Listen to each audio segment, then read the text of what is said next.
A black nurse was doing his medical checkup when the millionaire said, "You're beautiful, you know that? Hello, my most beautiful, most cherished family. Welcome back to Mr. Peter Stories. If only you could feel what I feel for you.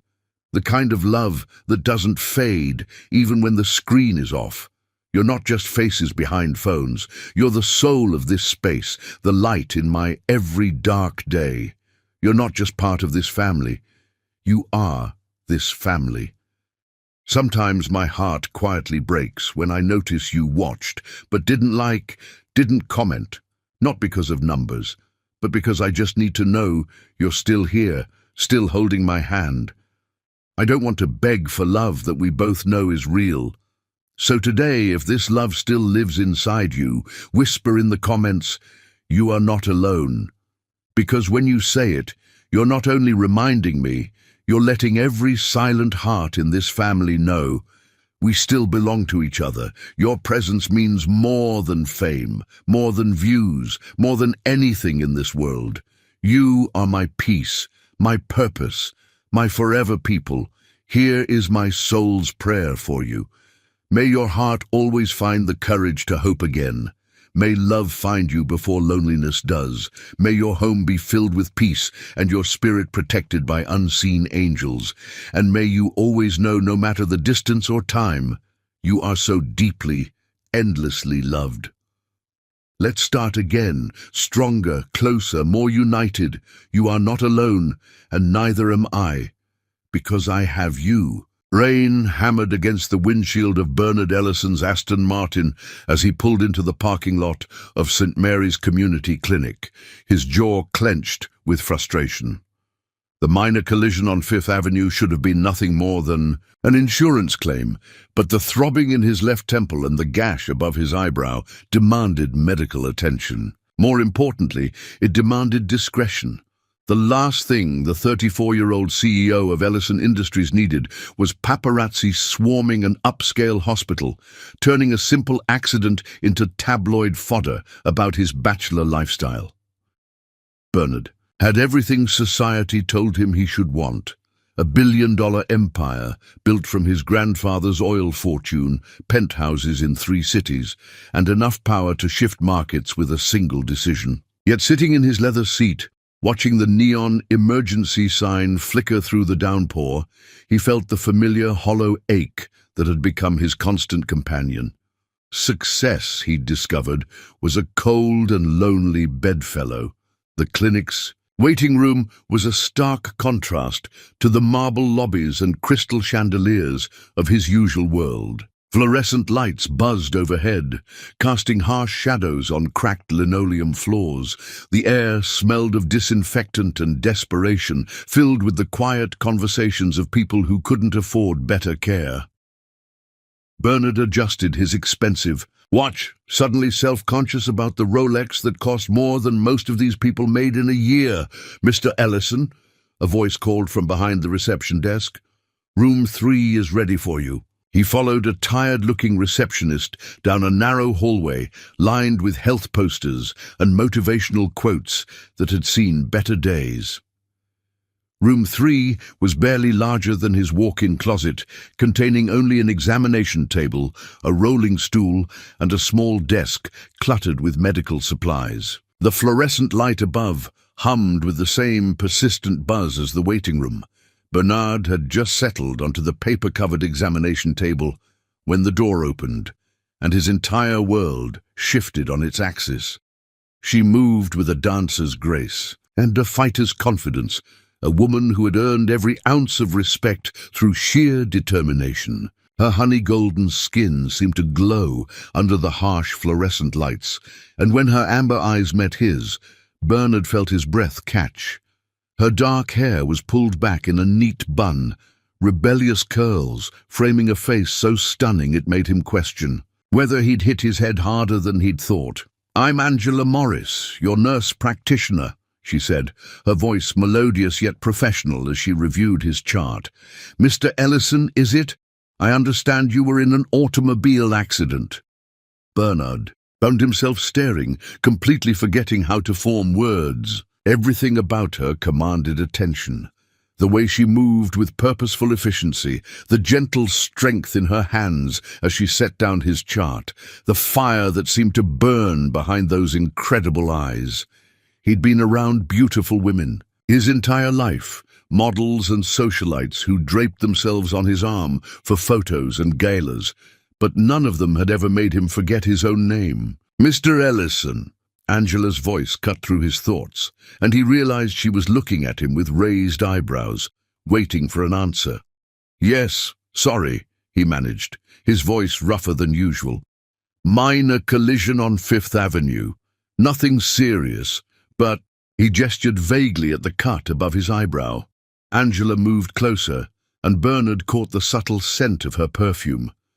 Something warm and floral that made his head spin more than any head injury could. She pulled on latex gloves with practiced efficiency, then gently tilted his head to examine the wound. Her touch was impossibly soft, and Bernard had to grip the edges of the examination table to keep from leaning into her hands. "This doesn't look too deep," she murmured, her breath warm against his temple as she cleaned the cut with antiseptic. "You'll need a few butterfly bandages, but no stitches." Bernard watched her work, mesmerized by her concentration, the way she bit her lower lip slightly when she focused. Up close, he could see the exhaustion in her eyes, the kind that came from working too many double shifts and carrying too many burdens. There was something else there too, a wariness, a guardedness, that spoke of old wounds that ran deeper than any physical injury. "You're beautiful," he whispered before he could stop himself. "You know that." The words hung in the air between them like a live wire. Angela's hands stilled on his forehead, and when she pulled back to look at him, her amber eyes flashed with something dangerous, not flattered surprise, but pure, molten fury. "Excuse me?" Her voice was ice and fire combined, each word carefully controlled but burning with anger.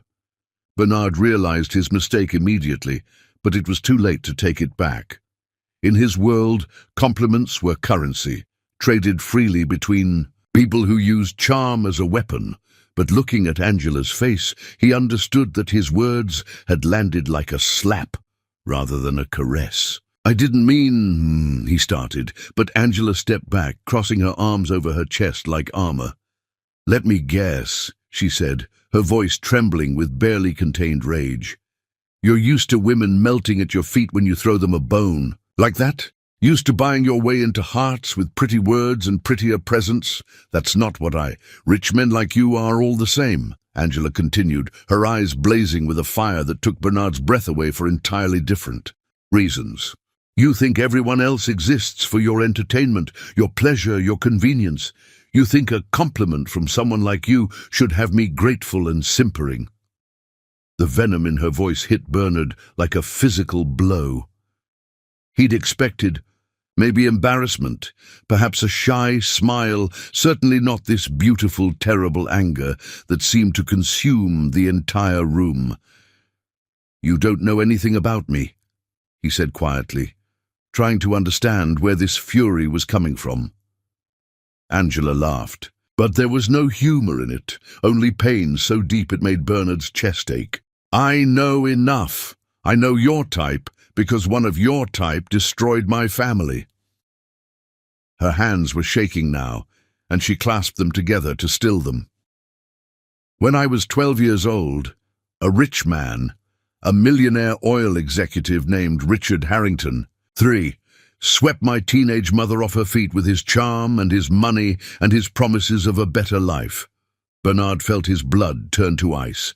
Richard Harrington III. He knew that name, knew the man. Old oil money, East Coast elite, the kind of ruthless businessman who crushed competitors and collected trophies, including, apparently, people. "He married her," Angela continued, her voice growing stronger with each word, fueled by years of suppressed pain.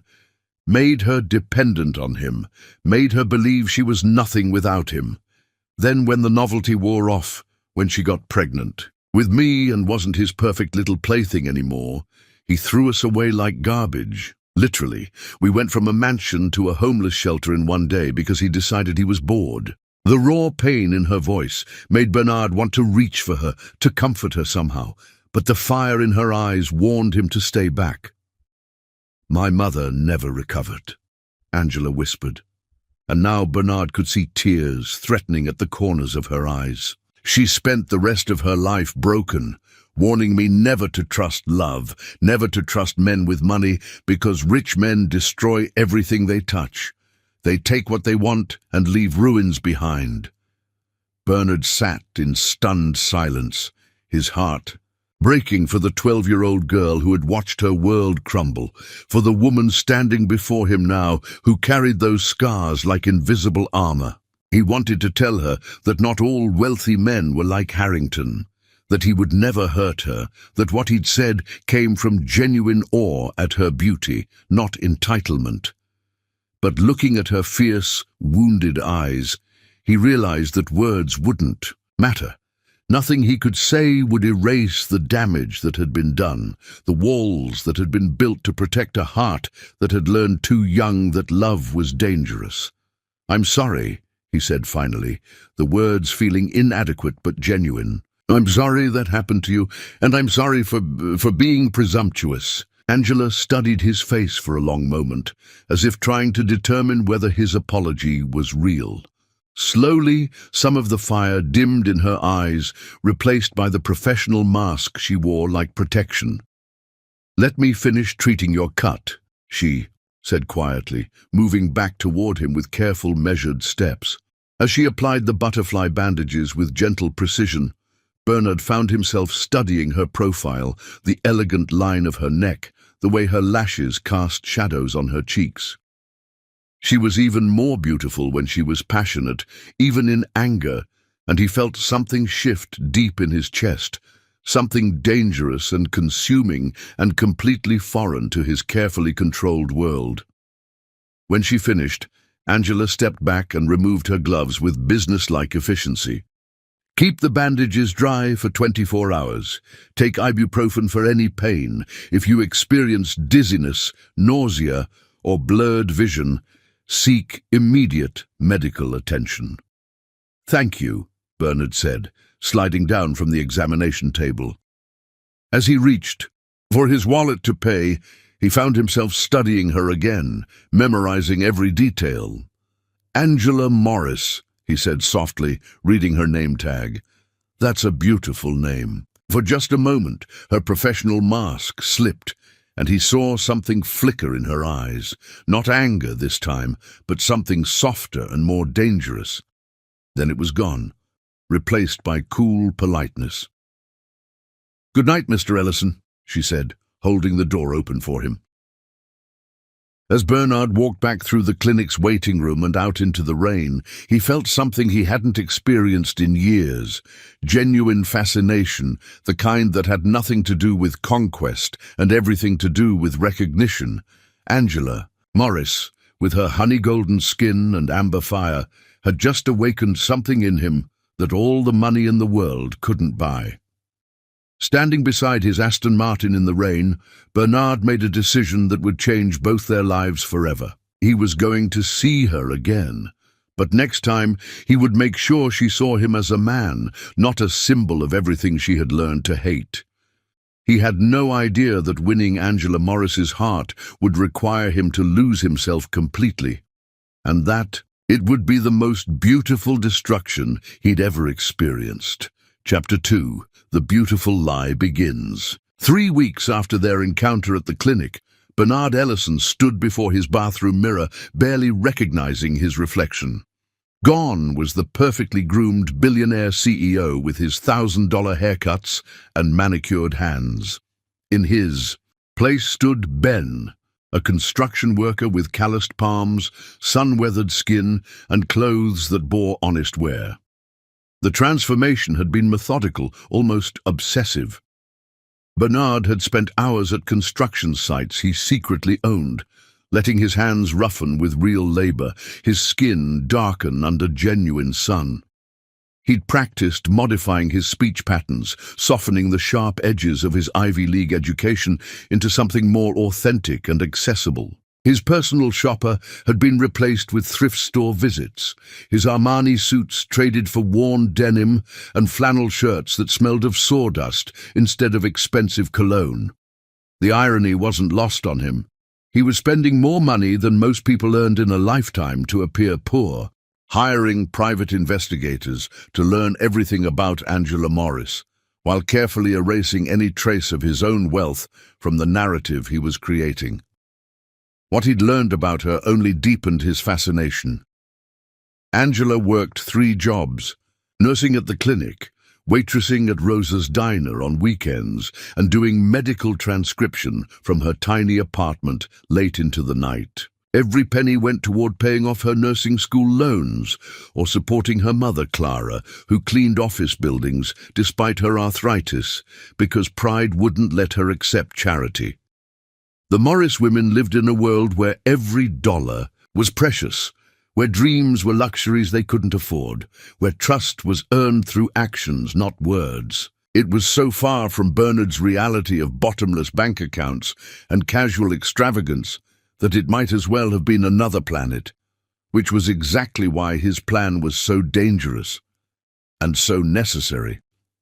Rosa's diner sat on the corner of 5th and Morrison, a weathered building with neon signs that flickered sporadically and windows fogged with steam from the kitchen. Bernard had been watching it for 3 nights, learning the rhythms of Angela's schedule, the way she moved between tables with tired grace, how she smiled at regular customers while professional distance remained in her eyes.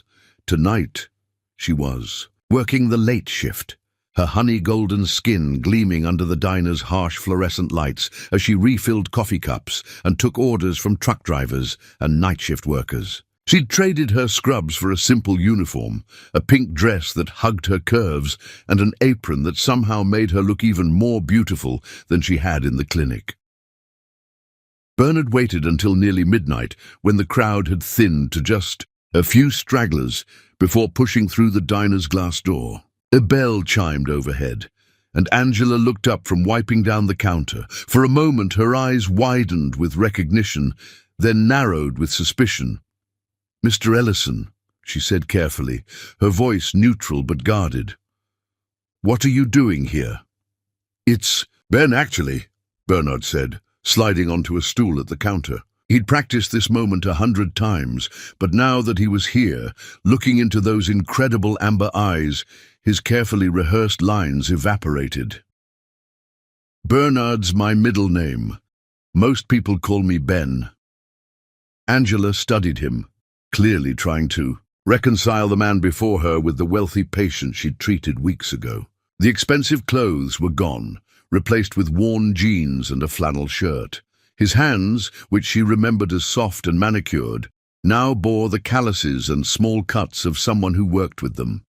Even his posture was different, less commanding, more humble. "You look—" she started, then caught herself as if remembering her own rules about getting too personal with customers. "Different?" Bernard supplied with a self-deprecating smile. "Yeah, I clean up okay for doctor visits, but this is the real me, construction foreman, Morrison Building Company. I was actually just getting off my shift when I saw this place was still open. Figured I'd grab some coffee before heading home. It was a carefully constructed lie built on research and preparation. Morrison Building Company existed. Bernard had purchased it 3 days ago specifically for this purpose. The shift he'd just finished was real manual labor at one of his own construction sites, supervised by foremen who thought they were training a new investor's eccentric son. Angela hesitated, then reached for the coffee pot. "Coffee's been sitting. A while, might be stronger than you're used to." "Perfect," Bernard said, watching as she filled a heavy ceramic mug. Her movements were efficient but graceful, and he found himself mesmerized by the simple act of watching her work. "Long day." "Long week," Angela admitted, leaning against the counter. Now that the initial shock of seeing him had faded, she seemed To relax slightly. You mentioned construction. That's got to be tough work. Bernard looked down at his hands, at the real calluses and scratches he'd earned over the past 3 weeks. It is, but it's honest work. There's something satisfying about building something with your own hands, you know? Creating something that wasn't there before. Something in his voice must have struck a chord, because Angela's guarded expression softened slightly. I know exactly what you mean. That's how I feel about nursing. Like I'm helping build people back up when they're broken. Their eyes met across the counter, and Bernard felt that same electric connection he'd experienced in the clinic. But this time, without the barrier of his wealth between them, it felt real in a way that terrified and exhilarated him. Can I ask you something? Angela said, refilling his cup without being asked. That night at the clinic you seemed different, more formal. Was that because of the accident, or were you putting on an act? The question hit closer to home than she could possibly know. Bernard chose his words carefully, weaving truth through the lies like golden thread through dark fabric. Maybe a little of both, he said honestly. Sometimes when you're hurt or in an unfamiliar place, you put up walls. Act like someone you think you should be instead of who you are. He met her eyes. I'm sorry if I made you uncomfortable that night. That wasn't my intention. Angela studied his face, as if trying to read the truth there. You apologized then. Too, most men in your situation, it wouldn't have. My situation. Men who can afford expensive watches and cars, she said pointedly. Men who think the world owes them something. Bernard felt his heart stop. Had she seen through his disguise already? But then she continued, and he realized she was talking about the wealthy man she thought he'd been that night, not the construction worker sitting before her now. This watch?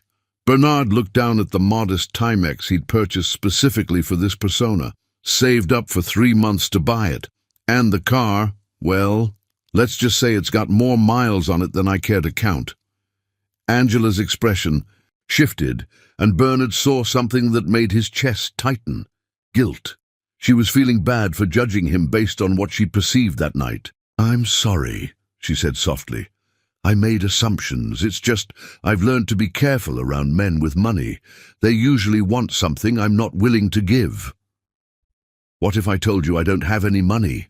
Bernard asked, the irony of the statement making his throat tight. What if I told you I work 60-hour weeks just to make rent, that I eat ramen more often than I care to admit, and that this coffee is probably going to be the highlight of my day? Angela laughed, and the sound was like music, warm and genuine, and completely unguarded. Then I'd say you sound like most of us around here. They talked until dawn, began to creep through the diner's windows, painting the world in soft shades of gold and pink. Bernard learned that Angela dreamed of opening a free community health clinic, a place where people like her neighbors could get quality care regardless of their ability to pay. Her eyes lit up when she talked about it, her whole face transforming, with passion and hope. It sounds impossible sometimes, she admitted, refilling their coffee cups for the 4th time. The startup costs alone would be hundreds of thousands of dollars. And then there's equipment, staff, insurance. But I keep thinking about Mrs. Rodriguez down the hall from me, how she rations her insulin because she can't afford the full prescription. Or little Tommy Chen, whose asthma inhaler costs more than his parents make in a week. Bernard listened, his heart breaking and soaring simultaneously. Here was a woman whose dreams were built around helping others, who saw wealth not as something to accumulate, but as a tool to heal and uplift. The contrast to his own world, where money was power and power was everything, was staggering. You'll do it, he said with quiet conviction. Maybe not today or tomorrow, but you'll find a way. People with hearts like yours always do. Angela looked at him with surprise, as if she hadn't expected such certainty from a stranger. You sound pretty sure about that. I am, Bernard said, meaning it completely. I've never met anyone who talks about their dreams the way you do. like they're not just wishes, but promises you're making to the world. The sun was fully up now, streaming through the windows and making Angela's skin glow like burnished gold.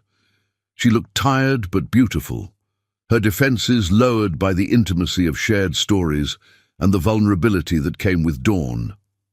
"I should probably let you get home," she said reluctantly, "and I need to get ready for my shift at the clinic." Bernard nodded, though every fibre of his being wanted to stay, to keep talking, to live in this bubble where he was just Ben, and she was just Angela, and the complications of his real life didn't exist. "Maybe I could see you again," he asked, standing and reaching for his wallet. "I mean, if you'd want to, maybe grab dinner sometime, somewhere that doesn't smell like coffee and bacon grease." Angela hesitated, and Bernard held his breath. Everything hinged on this moment, whether she would give him a chance, whether the connection he felt was real or just his imagination. "I'd like that," she said finally, her smile shy but genuine. "But fair warning, I'm not easy to impress. Fancy restaurants and expensive gestures don't work on me." If only she knew, Bernard thought. How refreshing that was to hear. "Good thing I'm more of a picnic-in-the-park kind of guy," he said, leaving money on the counter for his coffee and a generous tip that wouldn't seem out of place from a construction worker who'd had a good week. As he walked out into the morning sunlight, Bernard felt something he hadn't experienced in years. Hope. Not the calculated confidence that came with knowing he could buy anything he wanted, but the uncertain, beautiful hope of a man who had found something worth fighting for. He was playing a dangerous game, building a relationship on a foundation of lies. But as he thought about Angela's laugh, the way her eyes lit up when she talked about helping people, the gentle strength in her hands as she'd poured his coffee, Bernard knew he was already too far gone to turn back. For the first time in his life, he'd found something money couldn't buy, and he was willing to give up everything to keep it. Chapter 3. Souls Touching in the Rain. 2 weeks into their courtship, Bernard had settled into the rhythm of being Ben, with an ease that both thrilled and terrified him. Every morning, he traded silk sheets for work boots, his penthouse view for construction sites, his world of boardrooms and power lunches for something genuine and infinitely more meaningful.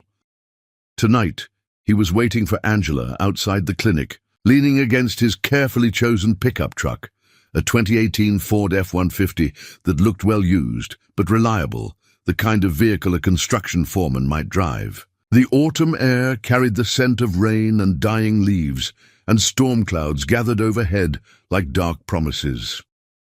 When Angela emerged from the clinic's sliding doors, Bernard's breath caught in his throat the way it did every time he saw her. She moved with that same graceful confidence, but tonight there was something different in her posture, a heaviness that spoke of a particularly difficult shift. Her scrubs were rumpled, and exhaustion shadowed her beautiful amber eyes.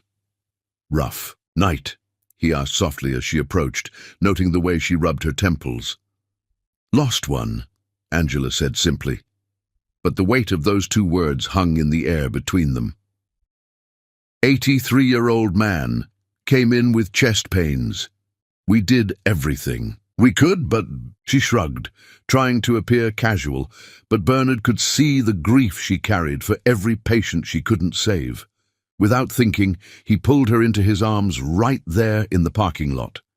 She stiffened for a moment, still not entirely comfortable with physical affection, then melted against his chest with a sigh that seemed to come from her very soul. "I'm sorry," he murmured into her hair, breathing in the scent of her shampoo mixed with the antiseptic smell that always clung to her after work. "I know it doesn't make it easier, but I'm sorry." They stood like that for a long moment, Angela drawing strength from his solid presence, while Bernard memorized the feeling of holding her, the perfect way she fit against him. It was intimate in a way that had nothing to do with sexuality and everything to do with 2 souls recognizing something precious in each other. "Come on," he said finally, pulling back to look at her face. "Let me take you home." Angela nodded, too tired to argue, and they climbed into his truck just as the first fat raindrops began to splatter against the windshield. Bernard had planned to take her straight to her apartment, but as they drove through the increasingly heavy rain, Angela spoke up. "Can we just drive for a while? I'm not ready to go home yet. Too many thoughts in my head." Bernard glanced at her profile, illuminated by the dashboard lights and the occasional flash of lightning. "Of course. Anywhere in particular?" "Nowhere special, just away from here." They drove in comfortable silence through the rain-slicked streets, the storm growing stronger with each passing minute. Bernard found himself taking random turns, letting the night guide them wherever it wanted to go. Angela leaned her head against the passenger window, watching the city blur past through the rain. "Tell me about your family," she said suddenly, her voice soft in the truck's enclosed space. Bernard's hands tightened on the steering wheel. This was dangerous territory. Every detail of his fabricated past had to be perfect, consistent, believable. But more than that, he was terrified of the intimacy her question implied, the way she was slowly letting him into her guarded heart. "Not much to tell," he said carefully. "Parents died when I was 22, car accident, no siblings, just me against the world, you know." It wasn't entirely a lie. His parents had died in a car accident, though it had happened when he was 26, not 22, and he'd inherited billions rather than being left to struggle alone. But the grief in his voice was real, the old pain of losing the only people who'd ever loved him for who he was, rather than what he could provide. Angela reached over and touched his hand where it rested on the gear shift. The simple contact sent electricity shooting up his arm, but more than that, it was an offering of comfort, a gesture that said she understood loss and loneliness. "I'm sorry," she said softly. "That must have been so hard, being alone like that." "What about you?" Bernard asked, desperate to shift the focus away from his fabricated past. "Your mum, she raised you by herself after—" Angela's face darkened, and she pulled her hand back to wrap her arms around herself. "After Richard Harrington destroyed our lives? Yeah, she did her best, but—" She paused, gathering her thoughts. "He broke something in her, Ben. Something that never healed. The rain was coming down harder now, and Bernard had to slow down to navigate safely through the increasingly flooded streets. Lightning cracked across the sky, illuminating the world in stark black and white. She loved him," Angela continued, her voice barely audible over the storm. "Really, truly loved him with everything she had. She was 19 when they met, working as a waitress to put herself through community college. He was this successful, sophisticated older man who swept her off her feet with expensive gifts and promises of a better life." Bernard felt sick, knowing men like Harrington, understanding exactly how the predatory relationship had played out. She quit school to be with him, moved into his mansion, let him pay for everything. He said he wanted to take care of her, that she didn't need to worry about anything except being beautiful and loving him. Angela's voice grew bitter. What he really wanted was a pretty accessory who would be grateful for whatever scraps of attention he threw her way. Thunder rumbled overhead, so loud it seemed to shake the truck. Bernard pulled into the parking lot of a 24-hour laundromat, the only business still open on this deserted stretch of road. The neon sign flickered erratically, casting pink and blue shadows through the rain. "When she got pregnant with me, everything changed," Angela said, staring out at the storm. Suddenly she wasn't his perfect little doll anymore. She was tired, emotional, her body was changing.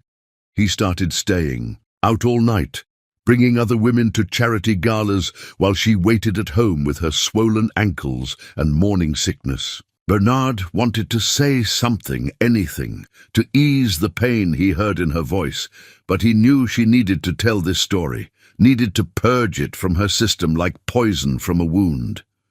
The day I was born, he wasn't even there. He was in Monaco, with his mistress, Mum spent 3 days in the hospital alone, holding me and wondering if he'd even remember he had a daughter. Angela laughed, but there was no humor in it. He came home eventually, took one look at me and said I was too dark to be his, said Mom must have been cheating. Jesus, Bernard breathed, his heart breaking for the infant Angela and the young woman who'd been so brutally abandoned. That's when he threw us out, literally. Had security escort us off the property with nothing but the clothes on our backs. Mum's name wasn't on any of the accounts, wasn't on the deed. She'd trusted him completely, and in one day we went from mansion to homeless shelter. Lightning flashed again, closer this time, and the rain began coming down in sheets so heavy that Bernard could barely see the laundromat's windows. Without discussing it, they both understood they needed to wait out the storm. "Come on," Bernard said, pulling his jacket off and holding it over both their heads. "Let's get inside before we drown." They ran through the rain, splashing through puddles and laughing, despite the heavy conversation. The laundromat was warm and bright, filled with the comfortable sounds of washing machines and dryers. An elderly man dozed in a plastic chair near the back, and a young mother folded tiny clothes while her toddler played with colorful blocks. Bernard and Angela found an empty corner, shaking rain from their hair and clothes. Angela's scrubs were soaked through, clinging to her curves in a way that made Bernard's mouth go dry. His own flannel shirt was plastered to his chest, and he could feel Angela's eyes on him, taking in the physical evidence of the manual labor he'd been doing. "Look at us," Angela said with a rueful smile, wringing water from her hair, "wet as drowned cats." Bernard shrugged out of his jacket and wrapped it around her shoulders. It was still damp, but it was warmer than her soaked scrubs. The gesture brought them closer together, close enough that he could see the gold flecks in her amber eyes, close enough to count the raindrops clinging to her lashes. "Better?" he asked softly. Angela nodded, pulling the jacket tighter around herself. "Thank you for the jacket and for listening. I don't usually talk about all that." "Why did you tonight?" She was quiet for a long moment, studying his face as if trying to read something there. "Because you feel safe," she said finally. "I know that probably sounds crazy, but there's something about you that makes me want to trust again." The words hit Bernard like a physical blow. Here she was, opening her heart to him, trusting him with her deepest pain, and he was lying to her about everything that mattered. The guilt was eating him alive, but the alternative, losing her, was unthinkable. "Angela," he started, not sure what he was going to say, but needing to say something true. Lightning flashed outside, illuminating her face in stark black and white, and suddenly the words didn't matter. What mattered was the way she was looking at him, with something that might have been love beginning to bloom in her eyes.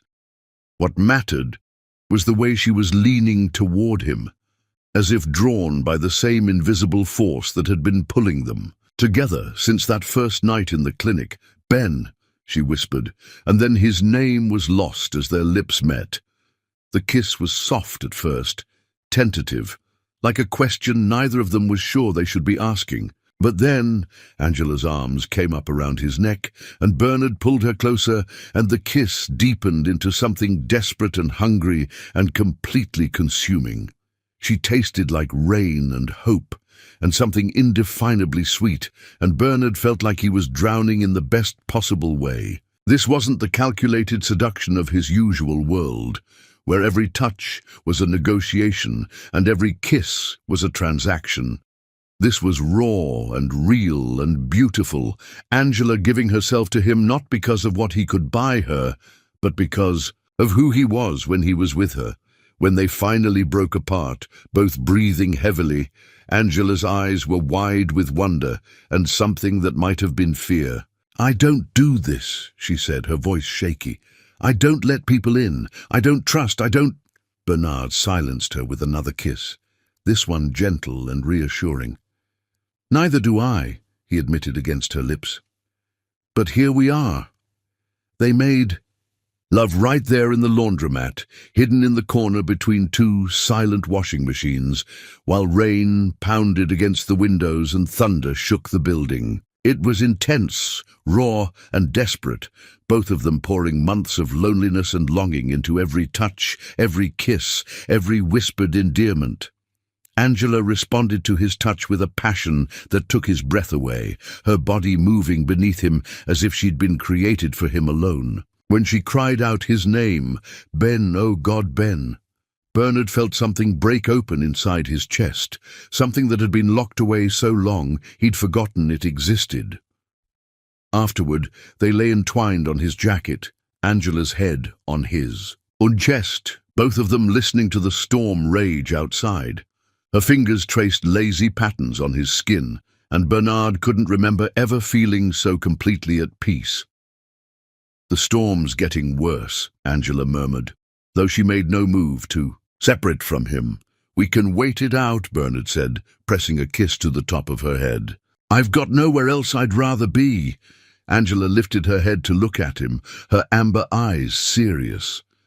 "Ben, what we just did, it changes things."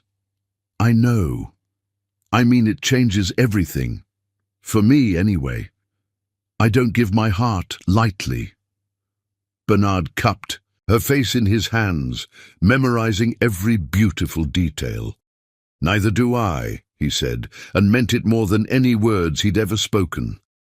As they dressed slowly, reluctantly, the storm began to subside. By the time they made it back to his truck, the rain had gentled to a steady drizzle, and the worst of the thunder had moved off into the distance. But Bernard knew that the real storm was just beginning. Tonight, he'd crossed a line he could never uncross. Tonight, he'd fallen completely, irrevocably in love with a woman who trusted him with everything she had, and who had no idea that everything about him was a lie.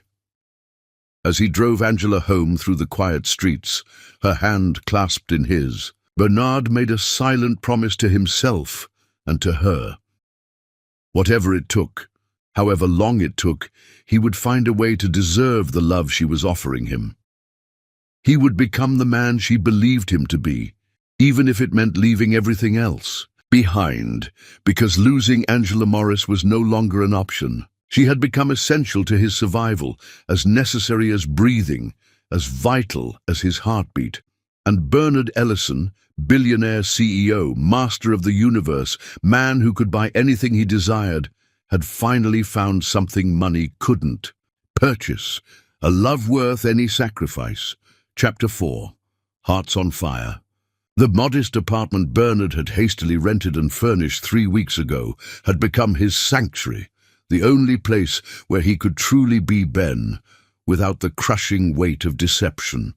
Located in a quiet neighborhood, 15 minutes from Angela's building, it was everything his penthouse wasn't. Small, comfortable, lived-in, authentic.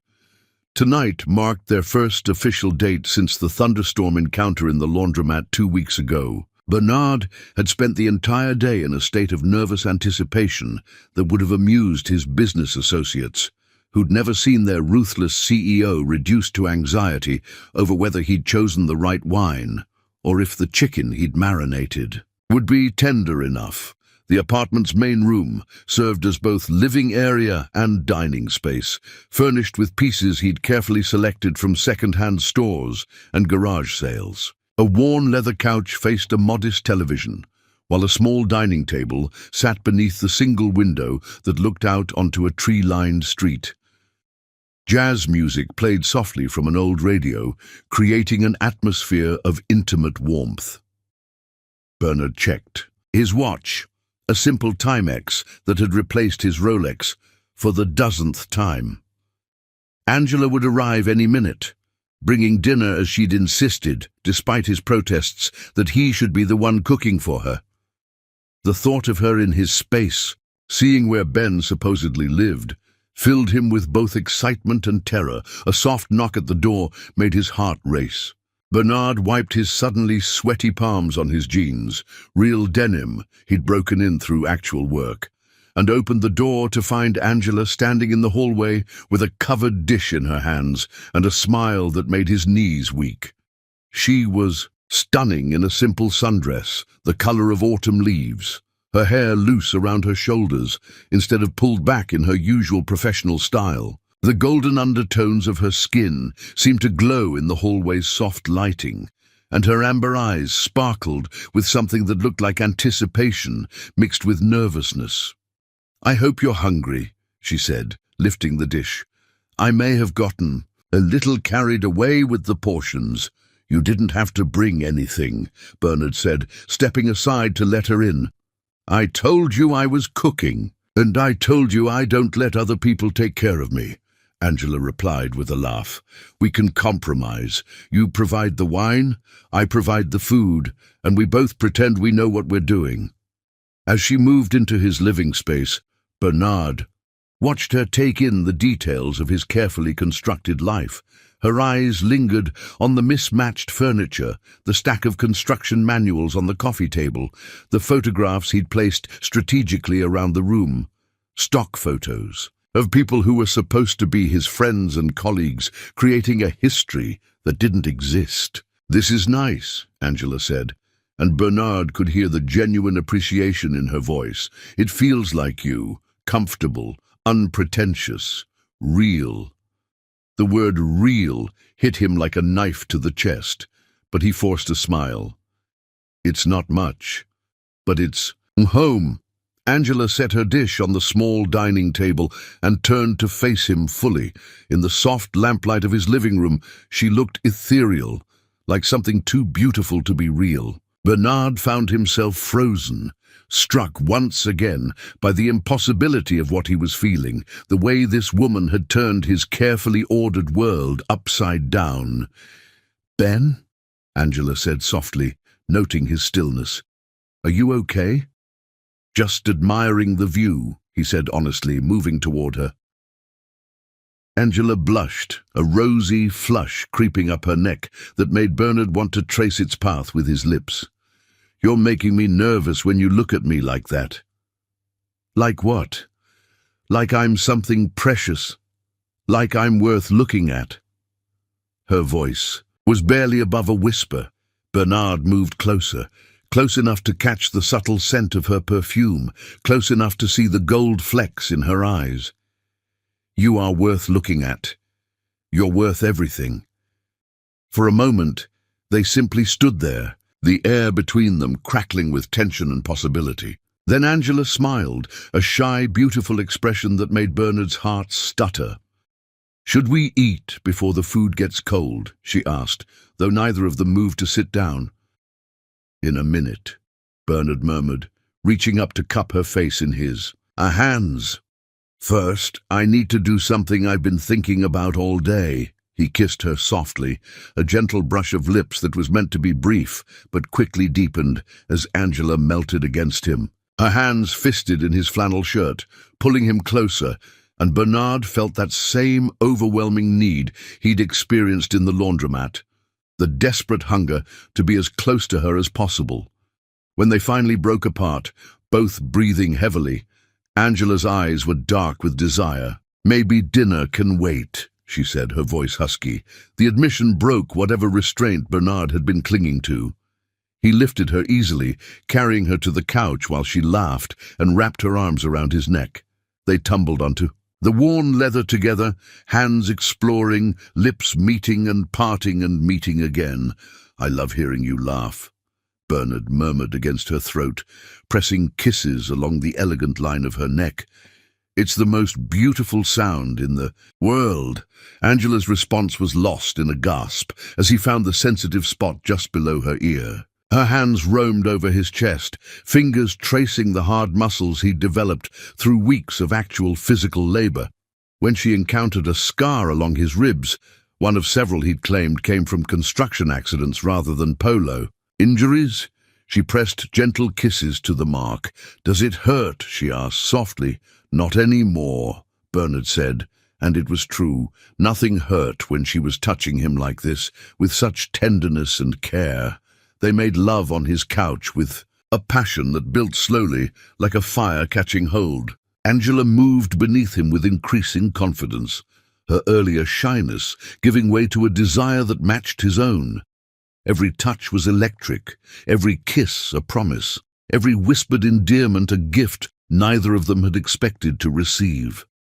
Bernard had been with other women, sophisticated, experienced women who knew exactly what they wanted and how to get it. But nothing had prepared him for Angela's honest passion, the way she gave herself completely, without artifice or calculation. When she arched beneath him, crying out his false name, Bernard felt something break open inside his chest. Afterward, they lay entwined on the narrow couch, Angela's head on his chest. Both of them, listening to the sound of each other's breathing, gradually returned to normal. The apartment was quiet except for the soft jazz still playing from the radio and the distant sounds of the city outside. "We should probably eat," Angela said eventually, though she made no move to leave his arms. "Probably," Bernard agreed, pressing a kiss to the top of her head. "But I'm not ready to let you go yet." Angela lifted her head to look at him, her amber eyes serious. "Ben, can I ask you something?" "Anything." "How is it that someone like you is single? I mean, you're kind, you're handsome, you work hard." She trailed off, suddenly shy again. Bernard felt the familiar twist of guilt in his stomach. How could he explain that in his real life, relationships were transactions, that every woman who'd ever claimed to love him had been more interested in his bank account than his heart? How could he tell her that she was the first person who'd ever made him want to be better than he was? "I could ask you the same question," he said, deflecting. "Beautiful, intelligent, compassionate. How has some lucky guy not snapped you up already?" Angela's expression grew guarded, the walls she'd been slowly lowering starting to rise again. "You know why. I told you about my mother, about what happened to us. I learned early not to trust men who promise things they can't deliver." The irony of her words cut deep. Here he was, making promises with every touch, every kiss, every whispered endearment, and all of it was built on the biggest lie imaginable. "Hey," Bernard said softly, noticing the change in her mood. "What's wrong?" Angela bit her lip, clearly debating whether to voice whatever was troubling her. "It's just, this feels too good to be true. You feel too good to be true. I keep waiting for the other shoe to drop, for you to turn out to be someone else entirely." Bernard's blood turned to ice. Did she suspect something? Had he made some mistake, left some clue that revealed his true identity? "What do you mean?" he asked carefully. "I mean that I'm falling for you," Angela said, her voice barely audible. "Really falling, in a way that terrifies me. And every time something good happens in my life, it gets taken away." The raw vulnerability in her voice made Bernard's chest ache. Without thinking, he pulled her closer, holding her tight against him, as if he could shield her from all the pain she'd experienced. "I'm not going anywhere," he said fiercely. "Whatever you're afraid of, whatever you think might go wrong, I'm not him. I'm not the man who hurt your mother. I'm not going to abandon you." Even as he said the words, Bernard knew he was making promises he might not be able to keep. The lies were getting more complex every day, the web more tangled. But looking into Angela's eyes, seeing the trust and growing love there, he couldn't bear to be the person who took it away. They eventually made it to the dining table, sharing the meal Angela had prepared while talking about everything and nothing. She told him about her patients, about the elderly woman who brought homemade cookies to her appointments, and the young father who cried when she told him his test results were normal.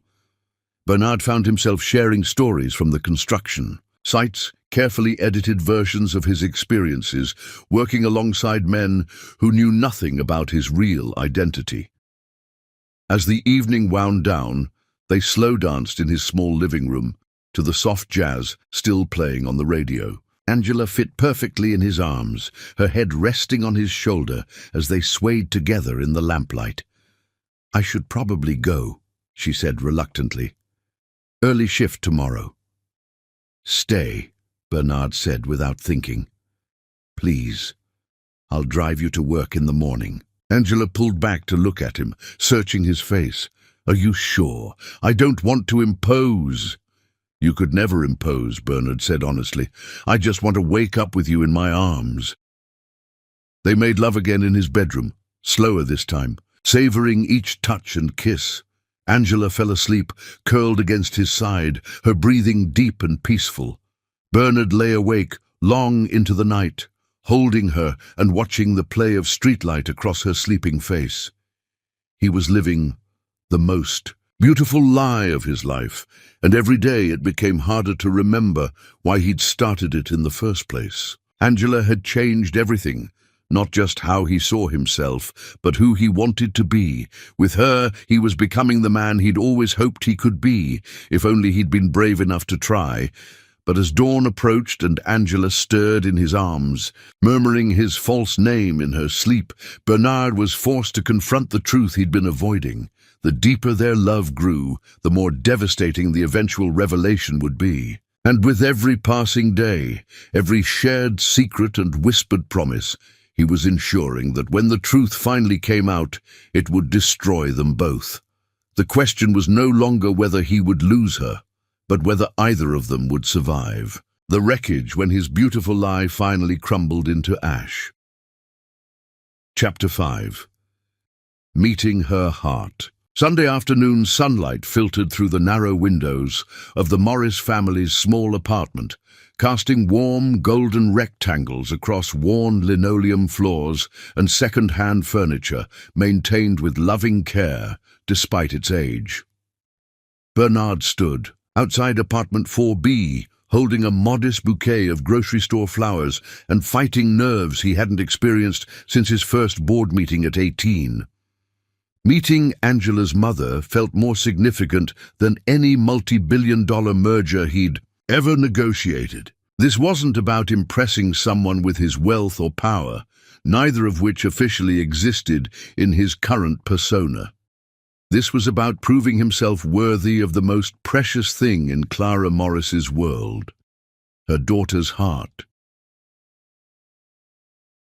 The door opened before he could knock, revealing a woman who was clearly Angela's mother, despite the 20-plus years between them. Clara Morris had the same honey-golden skin and amber eyes, though hers were shadowed with the wariness of someone who'd learned to expect disappointment. She was smaller than her daughter, more fragile-looking, but there was steel in her spine that spoke of a woman who'd survived more than her share of battles. "You must be Ben," Clara said, her voice neutral as she assessed him from head to toe. Bernard felt like he was being evaluated by a general preparing for war. "Mrs. Morris," Bernard said, offering a smile that he hoped looked genuine rather than nervous. "Thank you for inviting me. These are for you." He held out the flowers, suddenly worried they were too modest, too cheap, not enough for a woman who deserved so much more. Clara accepted the bouquet with a softness that surprised him. "Daisies," she said, bringing them to her nose. "My favorites. How did you know?" "Angela mentioned it," Bernard said, though the truth was he'd spent an hour researching Clara Morris online, learning everything he could about her preferences, her history, her struggles. The same thoroughness he applied to business deals now served to help him navigate the minefield of Angela's family dynamics. "Well, come in then," Clara said, stepping aside. "Angela's in the kitchen, pretending she's not nervous about this dinner." The apartment was tiny, a living room that doubled as dining space, a galley kitchen barely big enough for one person, and presumably a single bedroom down the narrow hallway. But it was spotlessly clean and filled with personal touches that spoke of a home rather than just a place to sleep. Family photos covered every available surface, most featuring Angela at various stages of her life, and handmade quilts draped over furniture added warmth and color to the modest space. What struck Bernard most was how different it felt from his own sterile penthouse. This place had soul, had history, had love woven into every corner, despite, or perhaps because of, its limitations. Angela appeared in the kitchen doorway, wearing a simple dress that made her skin glow and her eyes sparkle. "Ben, you're early." "Traffic was lighter than I expected," Bernard said, which was true. He'd actually been driving around the neighborhood for 20 minutes, too nervous to arrive on time. Angela crossed to him, rising on her toes to press a soft kiss to his cheek. The casual intimacy of the gesture wasn't lost on Clara, whose sharp eyes missed nothing. "Dinner's almost ready," Angela said. "Mom, would you mind keeping Ben company while I finish up?" "Of course," Clara said, gesturing for Bernard to sit on the small couch. "We need to get acquainted anyway." As Angela disappeared back into the kitchen, Bernard found himself alone with the woman whose opinion could make or break his relationship, with the love of his life. Clara settled into a worn armchair across from him, her posture perfect, despite the exhaustion he could see in her eyes. "So," Clara said without preamble, "tell me about yourself, Ben. Angela says you work construction." "Yes. Ma'am, foreman at Morrison Building Company.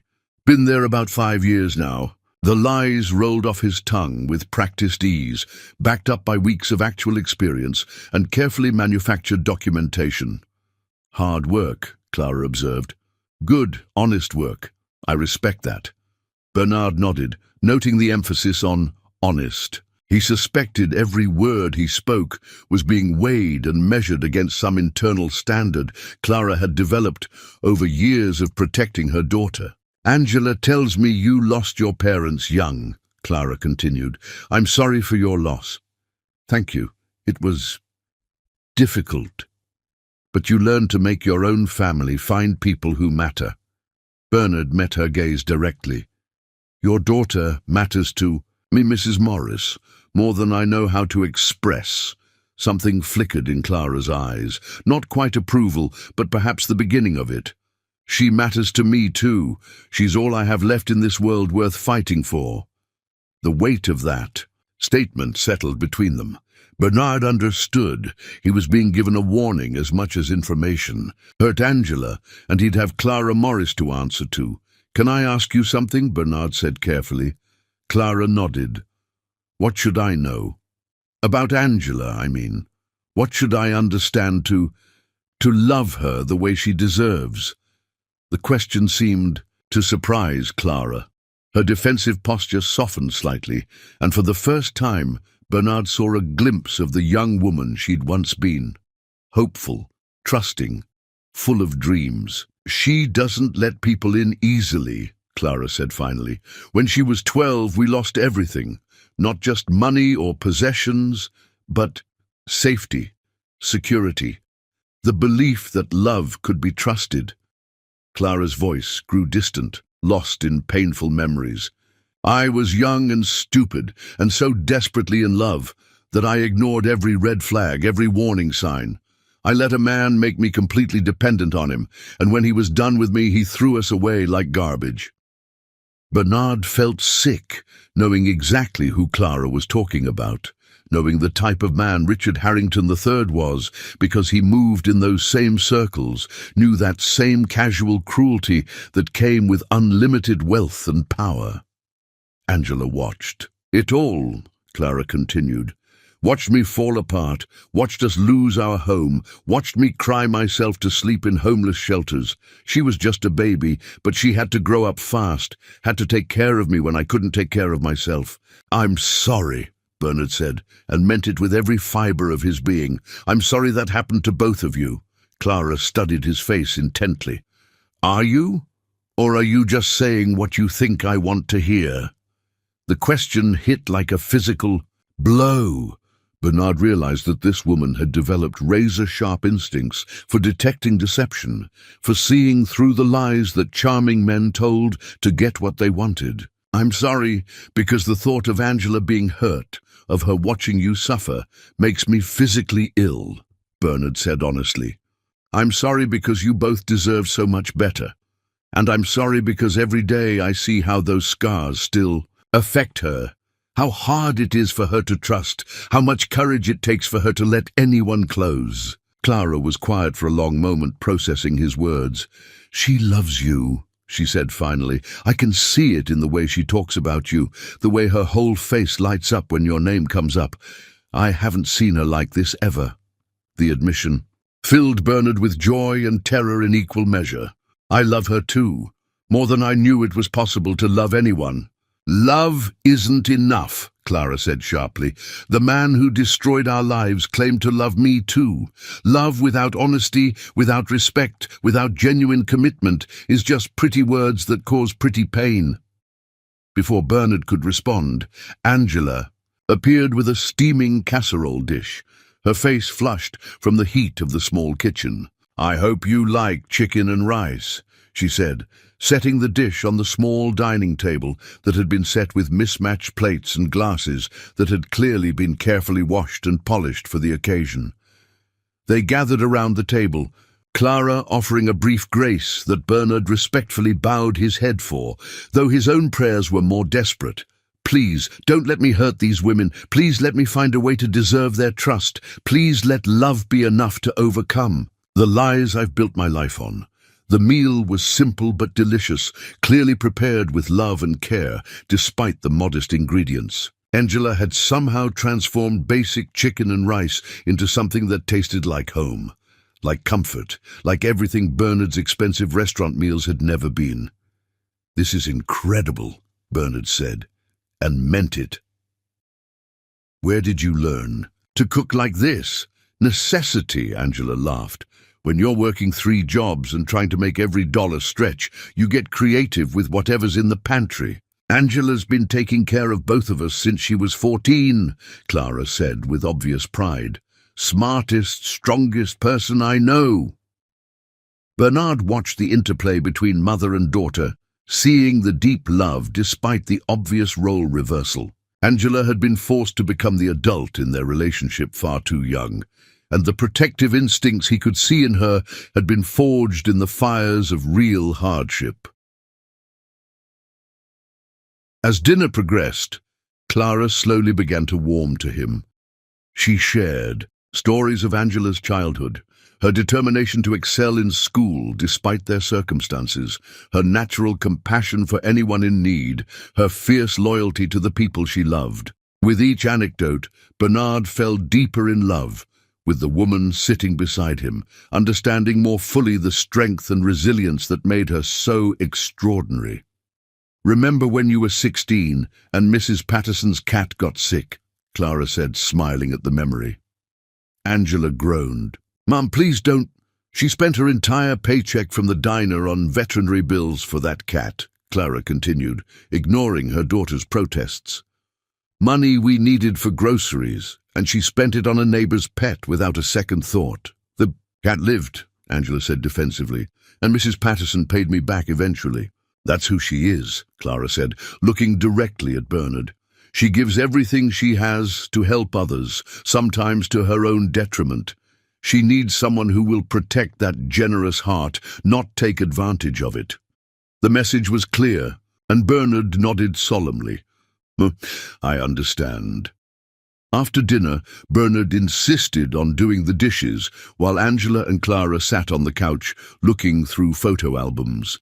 He could hear their quiet conversation from the kitchen, Clara sharing embarrassing childhood stories that made Angela laugh and playfully protest. "Ben," Clara called, "come look at this." Bernard dried his hands and joined them on the couch, Angela scooting over to make room for him. The photo album was filled with pictures spanning Angela's life, school photos, graduation pictures, candid shots of her at various jobs. What struck Bernard was how few photos included Clara, as if she'd always been behind the camera, documenting her daughter's life while staying out of the frame herself. "Look at this one," Angela said, pointing to a picture of herself in scrubs, clearly taken on her first day at the clinic. "I was so nervous I threw up twice before my shift." "You never told me that," Bernard said, smiling at the image of a younger Angela trying to look confident despite her obvious anxiety. "There's a lot I haven't told you yet," Angela said, leaning against his side, "but we have time." As the evening wound down, Clara excused herself to bed, but not before pulling Bernard aside.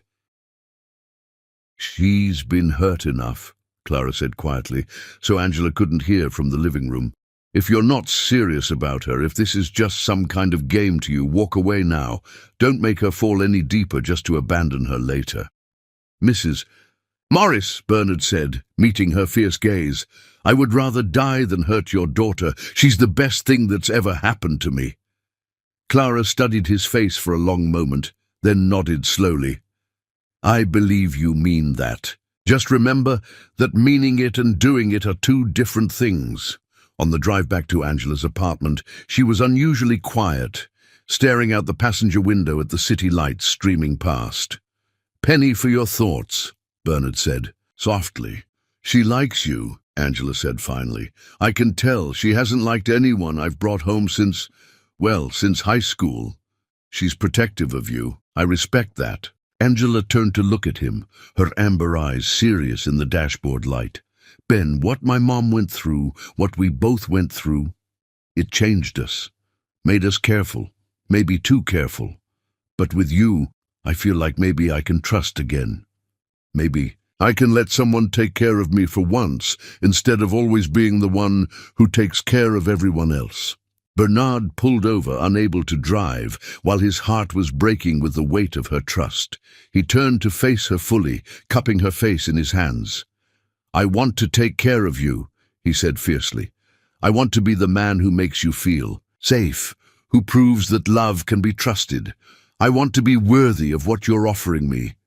They made love that night with a tenderness that brought tears to both their eyes.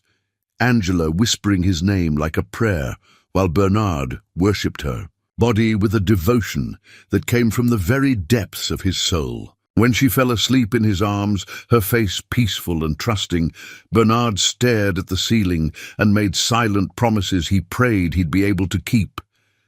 But even as he held her, even as he breathed in the scent of her hair and felt the steady rhythm of her heart against his chest, Bernard knew that the foundation of their love was built on lies that grew more complex with every passing day. Meeting Clara had shown him exactly what he stood to lose, not just Angela, but the chance to be part of a real family, to belong somewhere, to matter to people who loved him for who he was, rather than what he could provide.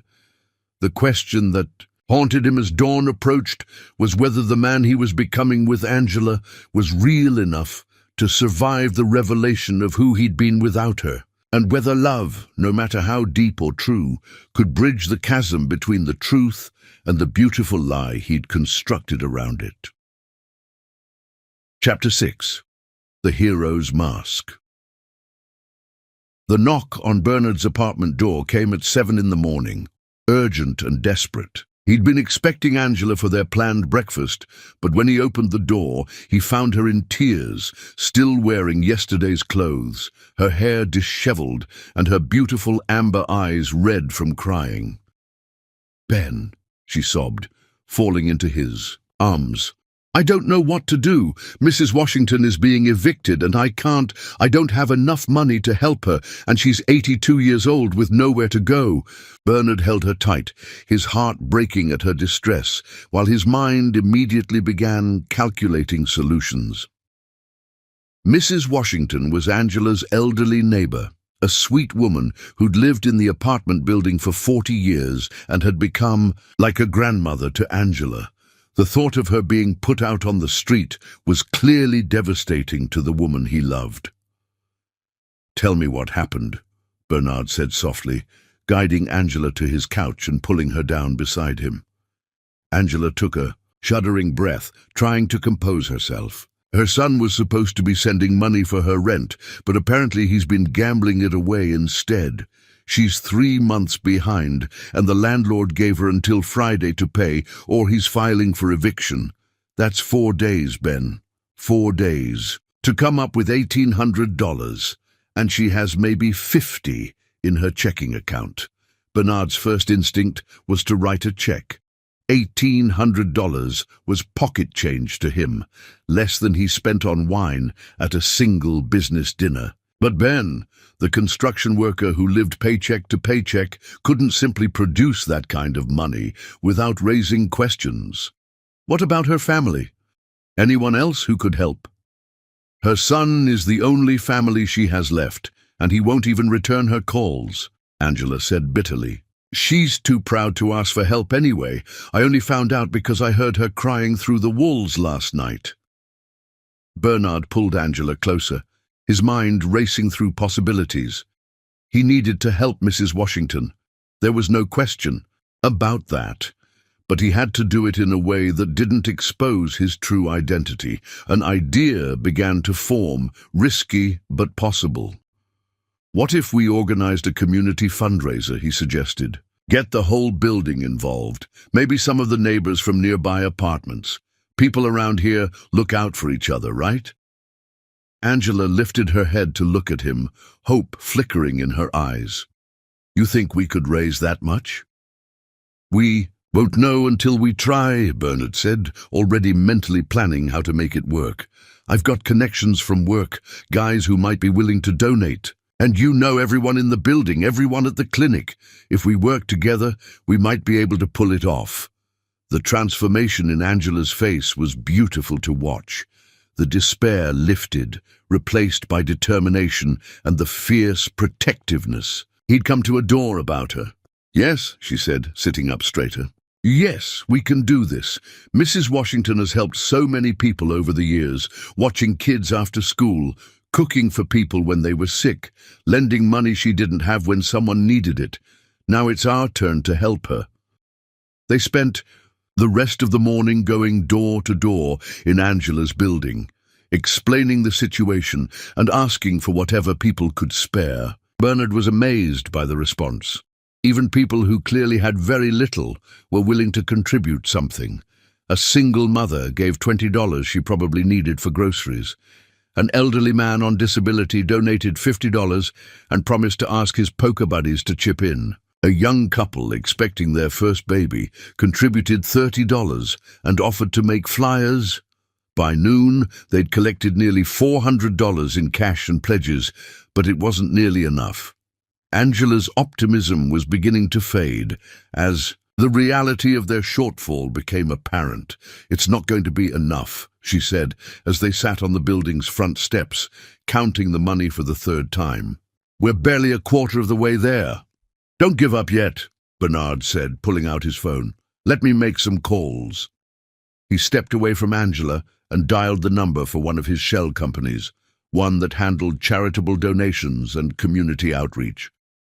Speaking in code that his assistant would understand, he arranged for anonymous donations totaling $800 to be delivered to his apartment that afternoon, supposedly from his construction crew and friends from work. The lie made him sick, but watching Angela's face light up when he returned with the news that his co-workers had come through with generous donations made it almost bearable. $800? Angela said incredulously. Ben, that's incredible. Your friends at work barely know Mrs. Washington. They know she matters to you, and you matter to me, Bernard said, which was at least partially true. Good people help good people. By evening, they'd reached their goal and then some. Bernard had orchestrated several more anonymous donations through various channels, creating a paper trail that would satisfy anyone who looked into it while ensuring Mrs. Washington had not just her back rent, but several months of future payments covered. The celebration in the building's small courtyard that night was unlike anything Bernard had ever experienced. Mrs. Washington wept as the residents presented her with the money, thanking everyone through her tears while Angela held her hand. The elderly woman kept looking at Ben with such gratitude that he felt like the worst kind of fraud. I don't know how to thank you, young man, Mrs. Washington said, gripping Bernard's hands with surprising strength. Angela told me this was your idea, that you organized everything. It was a community effort, Bernard said, uncomfortable with the praise. Everyone contributed. But you led it, Mrs. Washington insisted. You saw someone in need, and you did something about it. That's the mark of a good man. As the impromptu party continued around them, Angela pulled Bernard aside, her eyes shining with something that looked like pure adoration. You have the most beautiful heart, she said, reaching up to cup his face in her hands.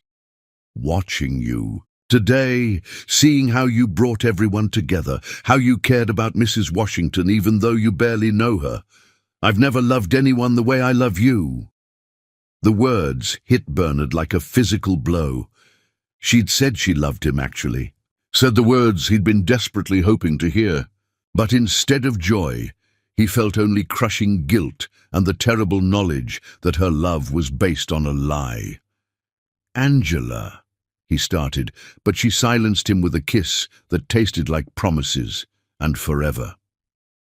Later that night, on Angela's fire escape, overlooking the courtyard where their neighbors were still celebrating, they made love under a canopy of stars with an intensity that left them both breathless and shaking. Angela moved above him with worship-like devotion, her hands tracing every line of his face as if memorizing him. "I love you," she whispered against his lips as they moved together. "I love your kindness, your strength, the way you see people who need help and actually do something about it. I love how you make me believe in good men again." Bernard responded by flipping them over, making love to her with a desperation born of knowing he didn't deserve the woman writhing beneath him, crying out his false name like a prayer. Every touch was worship, every kiss a silent apology for the lies that were eating him alive from the inside. "I love you too," he gasped as they reached their peak together. "God, Angela, I love you so much it terrifies me." Afterward, as they lay tangled together on the narrow fire escape, Angela traced lazy patterns on his chest while the sounds of the neighborhood settled into evening quiet. "Ben," she said softly, "what you did today, it showed me who you really are. You didn't have to care about Mrs. Washington. You didn't have to spend your whole day organizing a fundraiser for someone else's problem. But you did it because you saw someone hurting and you couldn't stand it." Bernard closed his eyes, her words like knives in his chest. She thought she'd seen who he really was, but she'd only seen the man he wished he could be. The irony was devastating. By helping Mrs. Washington, he'd become more himself than he'd ever been in his old life. But it was all built on deception. "That's who I want to be," he said honestly. "With you, I want to be the kind of man who makes a difference." "You already are," Angela said, pressing a kiss to his chest. "Today proved it." As Angela drifted off to sleep in his arms, Bernard stared up at the stars and confronted the truth he'd been avoiding. He wasn't just pretending to be poor anymore. He was discovering who he could be without the barriers of wealth and power, learning what it meant to be part of a community that looked out for each other. The problem was that this version of himself, the man Angela had fallen in love with, couldn't exist without the resources of the man he really was. Every act of heroism, every moment of generosity was funded by the very wealth he was hiding from her. He was caught in an impossible paradox, becoming his best self through the worst possible deception. Over the following days, Bernard found himself doing more community work, using his vast resources to anonymously fund everything from scholarship, programs to medical bill assistance, all while maintaining his cover as a hard-working construction foreman. He was living a double life that was simultaneously the most honest and most dishonest thing he'd ever done. Angela watched it all with growing admiration, seeing in him the kind of man she'd never believed could exist. Someone with the compassion to care and the follow-through to act. She began talking about their future together, about the things they could accomplish as a team, about the clinic she wanted to open and how he could help her make it a reality. Each conversation was another weight added to Bernard's conscience. She was building dreams around a man who didn't really exist, making plans with someone whose entire identity was a carefully constructed lie. But the alternative, losing her, had become unthinkable. The hero mask he wore was becoming more comfortable every day, more real than the billionaire persona he'd abandoned. But masks, no matter how well crafted, eventually had to come off. And when that happened, Bernard was beginning to understand that the man underneath might not be enough to salvage what he'd built with Angela. Still, as he watched her sleep in, his arms under the stars, her face peaceful and trusting, Bernard made a silent vow. Whatever it cost him, whatever he had to sacrifice, he would find a way to become worthy of her love.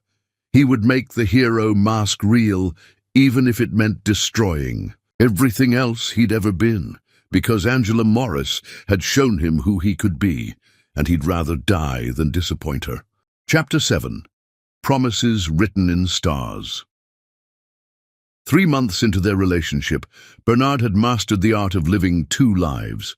By day, he was Ben the construction foreman, his hands genuinely calloused from weeks of authentic labor, his body lean and strong from physical work he'd never imagined doing. By night, he secretly orchestrated a shadow campaign of anonymous generosity throughout Angela's neighborhood, using shell companies and carefully structured donations to improve lives while maintaining his cover. Tonight was different. Tonight, he had something special planned that would require all of his considerable resources and creativity to pull off while staying in character. He'd been planning this evening for weeks, driven by a need to give Angela something beautiful, something that showed her how much she meant to him without revealing the truth about his wealth. The text he'd sent her that afternoon was deliberately mysterious. "Meet me at 8 p.m. at the construction site on 5th and Morrison. Trust me." Now, as Bernard stood on the rooftop of the unfinished building that his company was secretly developing, he surveyed his handiwork with nervous pride. He'd spent the afternoon transforming the concrete space into something magical. Hundreds of battery-powered candles created a warm, flickering glow that competed with the city lights spread out below them. Rose petals, real ones, not the artificial nonsense his old life would have demanded, were scattered across a thick blanket that served as their dining area. A camping stove sat ready beside carefully prepared ingredients, everything chosen to suggest a man who'd saved up for something special rather than someone who could afford the finest restaurants in the city. The view was spectacular, 30 floors above the city, with downtown's glittering skyline stretched out before them like a field of stars brought down to earth. Bernard had gotten permission from his construction boss to use the space, a story that would hold up because he technically was the boss, even if Angela didn't know it. His phone buzzed with a text from Angela. "Outside the building." "Where?" "Are you?" "Service elevator, top floor. I'll meet you at the elevator doors," he typed back, his heart racing with anticipation and terror. Everything had to be perfect. This woman deserved perfect. When the elevator doors opened and Angela stepped onto the rooftop, Bernard forgot how to breathe. She was wearing a simple sundress that moved like silk in the evening breeze, her hair loose around her shoulders, catching the candlelight like spun gold. But it was her expression that stopped his heart, wonder and delight mixing with something deeper, warmer, that looked like pure love. "Ben," she breathed, taking in the transformed rooftop. "What is all this?" "Dinner with a view," Bernard said, trying to sound casual despite the nervous energy coursing through his veins. "I thought you might like something different." Angela moved slowly through the candles, her fingers trailing over the rose petals, her eyes wide with amazement. "How did you... this must have cost..." "It didn't cost much," Bernard lied, smoothly. "The candles are battery-powered, borrowed them from work. The roses are from Mrs. Chen's garden downstairs. She insisted I take some when I told her I was planning something special. And the food..." He gestured toward the camping stove. "Well, let's just say I've been practicing." It was a carefully constructed story that painted him as resourceful rather than wealthy, thoughtful rather than extravagant. But watching Angela's face as she absorbed the romantic scene he'd created, Bernard knew the lies were worth it. She looked at him like, He'd given her the moon and stars instead of a rooftop picnic. "This is the most beautiful thing anyone has ever done for me," Angela said softly, her voice thick with emotion. "Ben, how did you even think of this?" "You mentioned once that you'd never seen the city from up high," Bernard said, moving to stand beside her at the rooftop's edge. "And I wanted to give you something special, something that was just ours." They stood together looking out over the city, Angela leaning back against his chest, while his arms wrapped around her waist. The evening air was perfect, warm but not hot, with a gentle breeze that carried the sounds of the city up to their private paradise. "It's incredible," Angela murmured. "I never imagined it could be so beautiful from up here. It looks like the whole world is covered in diamonds." Bernard pressed a kiss to the top of her head, breathing in the familiar scent of her shampoo. "Not as beautiful as you." Angela turned in his arms, reaching up to cup his face in her hands. "How are you real? How is any of this real?" The question hit closer to home than she could possibly know. Bernard silenced her with a kiss that was gentle at first, then deeper as she melted against him. Up here, surrounded by candlelight and rose petals with the city spread out below them, it was easy to forget that their entire relationship was built on lies. It was easy to believe that this was real, that they were real, that love could conquer anything. "Come on," Bernard said, when they finally broke apart, both breathing heavily. "Let me cook for you." The meal was simple but perfect. Grilled chicken with herbs, roasted vegetables, and a pasta salad he'd actually learned to make during his weeks of playing the part of Ben. He cooked on the camping stove while Angela watched, asking questions about his technique and laughing when he admitted he'd burned the first batch of chicken while practicing. "You practiced?" Angela asked, delighted. "You actually practiced cooking for me." "I wanted it to be perfect," Bernard admitted, which was completely true. "You deserve perfect." They ate sitting on the blanket, feeding each other bites and talking about everything and nothing. Angela told him about her day at the clinic, about the young mother who'd brought her baby in for a checkup and ended up crying about her own postpartum depression. Bernard found himself sharing stories from the construction site, carefully edited versions of his experiences, working alongside men who had no idea their temporary co-worker was worth more than their combined annual salaries. As the evening progressed, and the candles burned lower, they slow danced to music from Bernard's phone, moving together on the rooftop like they were the only two people in the world. Angela fit perfectly in his arms, her head resting on his shoulder as they swayed to the soft jazz that had become their song. "Ben," Angela said softly, pulling back to look at him, "I need to tell you something." Bernard's heart stopped. Had she figured it out? Had he made some mistake, left some clue that revealed his true identity? "What is it?" he asked, trying to keep his voice steady. Angela reached into her small purse and pulled out a simple silver band, nothing fancy or expensive, just a plain ring that caught the candlelight. "I bought this with my tip money from the diner. It's not much, and I know it's not traditional for the woman to give the man a ring, but—" She was nervous, Bernard realized with wonder.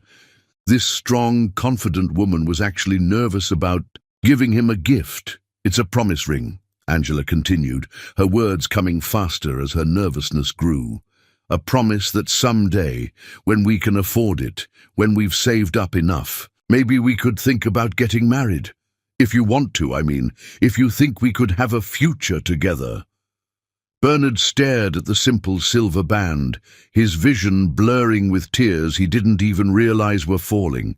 This woman who worked 3 jobs just to pay her bills, who counted every penny and saved every dollar, had spent her hard-earned tip money on a ring for him. She was offering him forever, offering him her whole heart, and she had no idea that he could buy her a diamond ring worth more than she'd make in a decade. "Angela," he whispered, his voice breaking, You don't have to answer now, Angela said quickly, misinterpreting his emotional response. I know it's a big step, and maybe I'm moving too fast, but I love you so much, Ben. I love you more than I ever thought it was possible to love someone, and I want to build a life with you. I want to have your children and grow old with you. And Bernard silenced her with a kiss that was desperate and passionate and full of every emotion he couldn't put into words. When they broke apart, he was crying openly, and Angela looked confused and worried. Yes, he said fiercely. Yes to all of it. Yes to forever. Yes to marriage. Yes to children. Yes to growing old together. Yes to everything you're offering me, because you're offering me a life I never knew I wanted until I met you. Angela's face lit up with joy as she slipped the ring onto his finger.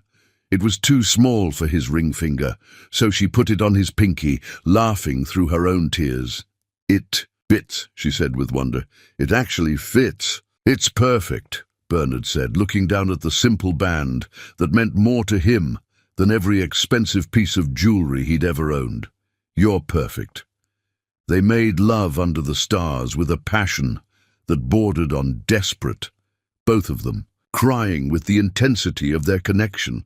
Bernard worshipped Angela's body with his hands and mouth, memorizing every curve, every sensitive spot, every sound she made when he touched her just right, when she moved above him, silhouetted. Against the star-filled sky, he thought he might die from the sheer beauty of it. I love you, Angela gasped as they moved together, her hands braced on his chest, her hair falling around them like a curtain. I love you so much it feels like my heart might burst. I love you too, Bernard replied, pulling her down for a kiss that tasted like promises and forever. I love you more than life itself. Afterward, they lay tangled together on the blanket, both covered in rose petals, watching the stars wheel overhead. Angela traced patterns on Bernard's chest while he played with her hair, both of them basking in the afterglow of perfect love. Ben, Angela said softly, promise me something. Anything. Promise me that no matter what happens, no matter what challenges we face, we'll always be honest with each other. No secrets, no lies, just truth between us. Bernard's heart shattered. Here she was, asking for the one thing he couldn't give her, the one promise he'd already broken beyond repair. I promise, he lied, the words tasting like ash in his mouth. No secrets, no lies, just truth. Angela smiled and kissed him softly, satisfied with his promise, not knowing that he was already drowning in deception. As she drifted off to sleep, in his arms, Bernard stared up at the stars and tried to figure out how he was going to keep the promises he'd just made. The ring on his pinky felt like both a blessing and a curse. It represented everything he'd ever wanted: real love, genuine connection, a future with the woman of his dreams. But it also represented the enormous lie he was living, the web of deception that grew more complex every day. Looking at Angela's peaceful face in the candlelight, Bernard made a decision. Somehow, some way, he would find a way to make this real. He would find a way to tell her the truth without losing her, to bridge the gap between Ben and Bernard, to become worthy of the love she was offering him, because the alternative, losing her Joe, was no longer an option. She had become essential to his existence, as necessary as breathing, as vital as his heartbeat, and he would do whatever it took to keep her, even if it meant tearing his whole world apart and rebuilding it from scratch. The promises written in the stars that night were more than romantic vows between lovers. They were declarations of war against the circumstances that kept them apart, against the lies that threatened to destroy them, against anyone or anything that would try to take away what they'd found together. Bernard just prayed that when the truth finally came out, and he knew it would because lies this big always did, the love they'd built would be strong enough to survive the wreckage. Chapter 8. When Heaven Becomes Hell. For 2 weeks after their rooftop promises, Angela floated through her days in a bubble of pure happiness. The simple silver ring Bernard wore on his pinky had become her favorite sight, a constant reminder that someone loved her enough to promise forever. She found herself watching him when he wasn't looking, still amazed that someone so kind, so genuine, so perfectly imperfect could actually be hers. Which was why, on that beautiful Tuesday morning in October, she decided to surprise him with lunch at his construction site. Angela had gotten off her morning shift at the clinic early and spent an hour preparing Ben's favorite meal, the chicken and rice dish she'd made the night he met her mother, packed in a thermal container to keep it warm. She'd even bought a small bouquet of daisies from the corner store, knowing how much he loved simple, genuine gestures over expensive displays. The Morrison Building Company construction site was bustling with activity when she arrived. Workers, in hard hats, moving with purpose around the skeletal frame of what would eventually be luxury condos. Angela approached the site office, her heart fluttering with excitement at the thought of seeing Ben's face when she surprised him. "Excuse me," she said to a burly man who appeared to be in charge. "I'm looking for Ben Ellison. He's the foreman." "Here?" The man looked confused. "Ben Ellison? Lady, I've been working this site for 6 months. There's no Ben Ellison here. You sure you got the right construction company?" Angela's smile faltered. "Morrison Building Company, right? Ben said he's been working here for 5 years. Medium height, brown hair, really kind eyes." "Sorry, sweetheart. No one by that description works here. You might want to check the office down the street. Sometimes people get the companies mixed up." A cold dread began to settle in Angela's stomach as she walked away from the construction site. There had to be an explanation. Maybe Ben worked at a different site, maybe he'd changed companies recently and forgotten to mention it maybe, but even as she tried to rationalize it, Angela knew something was terribly wrong. Ben was meticulous about details, especially about his work. He wouldn't make a mistake about something so basic. Fighting back panic, Angela decided to wait and observe. Ben had said he got off work at 5. She would wait and see if he showed up. She positioned herself at a coffee shop across the street with a clear view of the construction site, nursing a cup of coffee that grew cold while she watched for any sign of the man she loved. By 6 o'clock, Angela's denial crumbled into sick certainty. Ben wasn't coming because Ben didn't work there. Ben had lied about his job, which meant he'd probably lied about everything else. The realization made her physically ill, memories of her mother's warnings echoing in her head. Rich men lie, Angela. They lie as easily as breathing, and they're so good at it that you believe them even when part of you knows better. With shaking hands, Angela pulled out her phone and did something she should have done months ago. She Googled Ben Ellison. The search results were sparse, mostly social media profiles of people who clearly weren't her Ben. But when she searched Bernard Ellison, the world tilted sideways. Headlines screamed from her phone screen. Billionaire CEO Bernard Ellison announces new development project. Ellison Industries reports record quarterly profits. Bachelor billionaire Bernard Ellison, America's most eligible single man. And there, in a professional headshot accompanying a Forbes article about America's youngest billionaires, was Ben, her Ben. Wearing a suit that probably cost more than she made in 6 months, his hair perfectly styled, his smile confident and commanding in a way she'd never seen before. Angela read the article with growing horror, each detail another knife to her heart. Bernard Ellison, CEO of Ellison Industries. Net worth, $2.3 billion.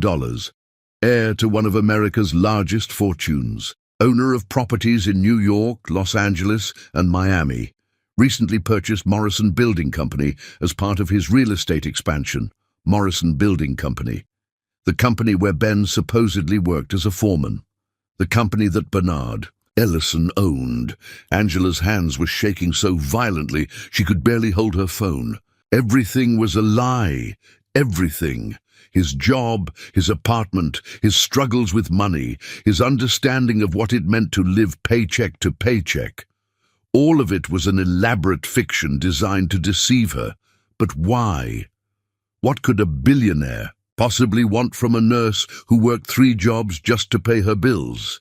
The answer came to her with devastating clarity: entertainment. She was a game to him, a challenge, a way for a bored rich man to amuse himself by seeing if he could seduce someone who claimed to hate everything he represented, just like her mother and Richard Harrington III. The parallel was so perfect it took her breath away. Her mother, the working-class woman seduced by a wealthy man's lies. The promises, the declarations of love, the careful manipulation designed to make her believe she was special, that she was different, that she was loved for who she was, rather than what she could provide. Angela stumbled out of the coffee shop and somehow made it to her car before breaking down completely. She sobbed until her chest ached, until she had no tears left, until the pain transformed into something harder and more dangerous: rage.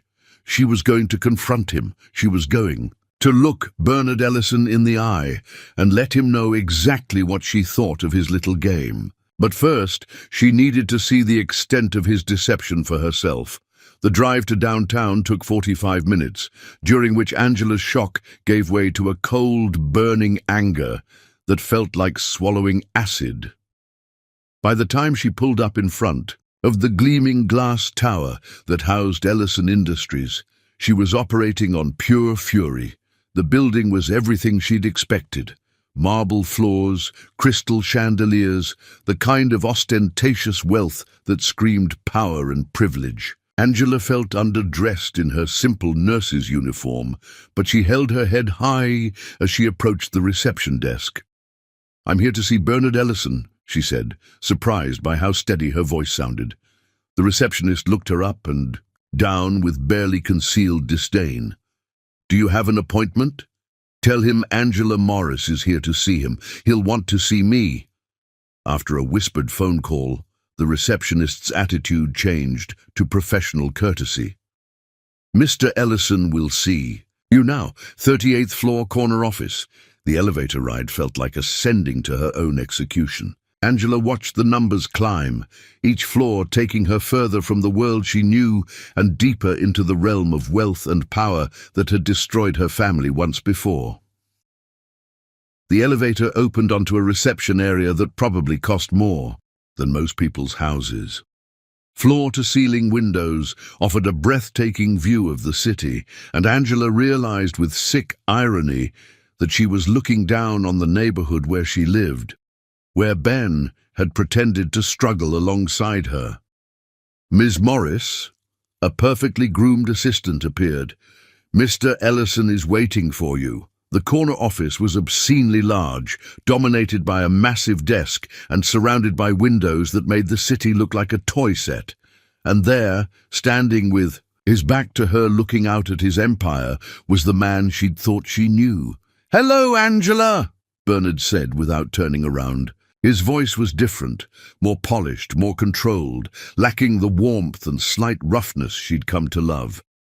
When he finally turned to face her, Angela saw a stranger wearing her beloved's face. Gone was Ben, the construction worker.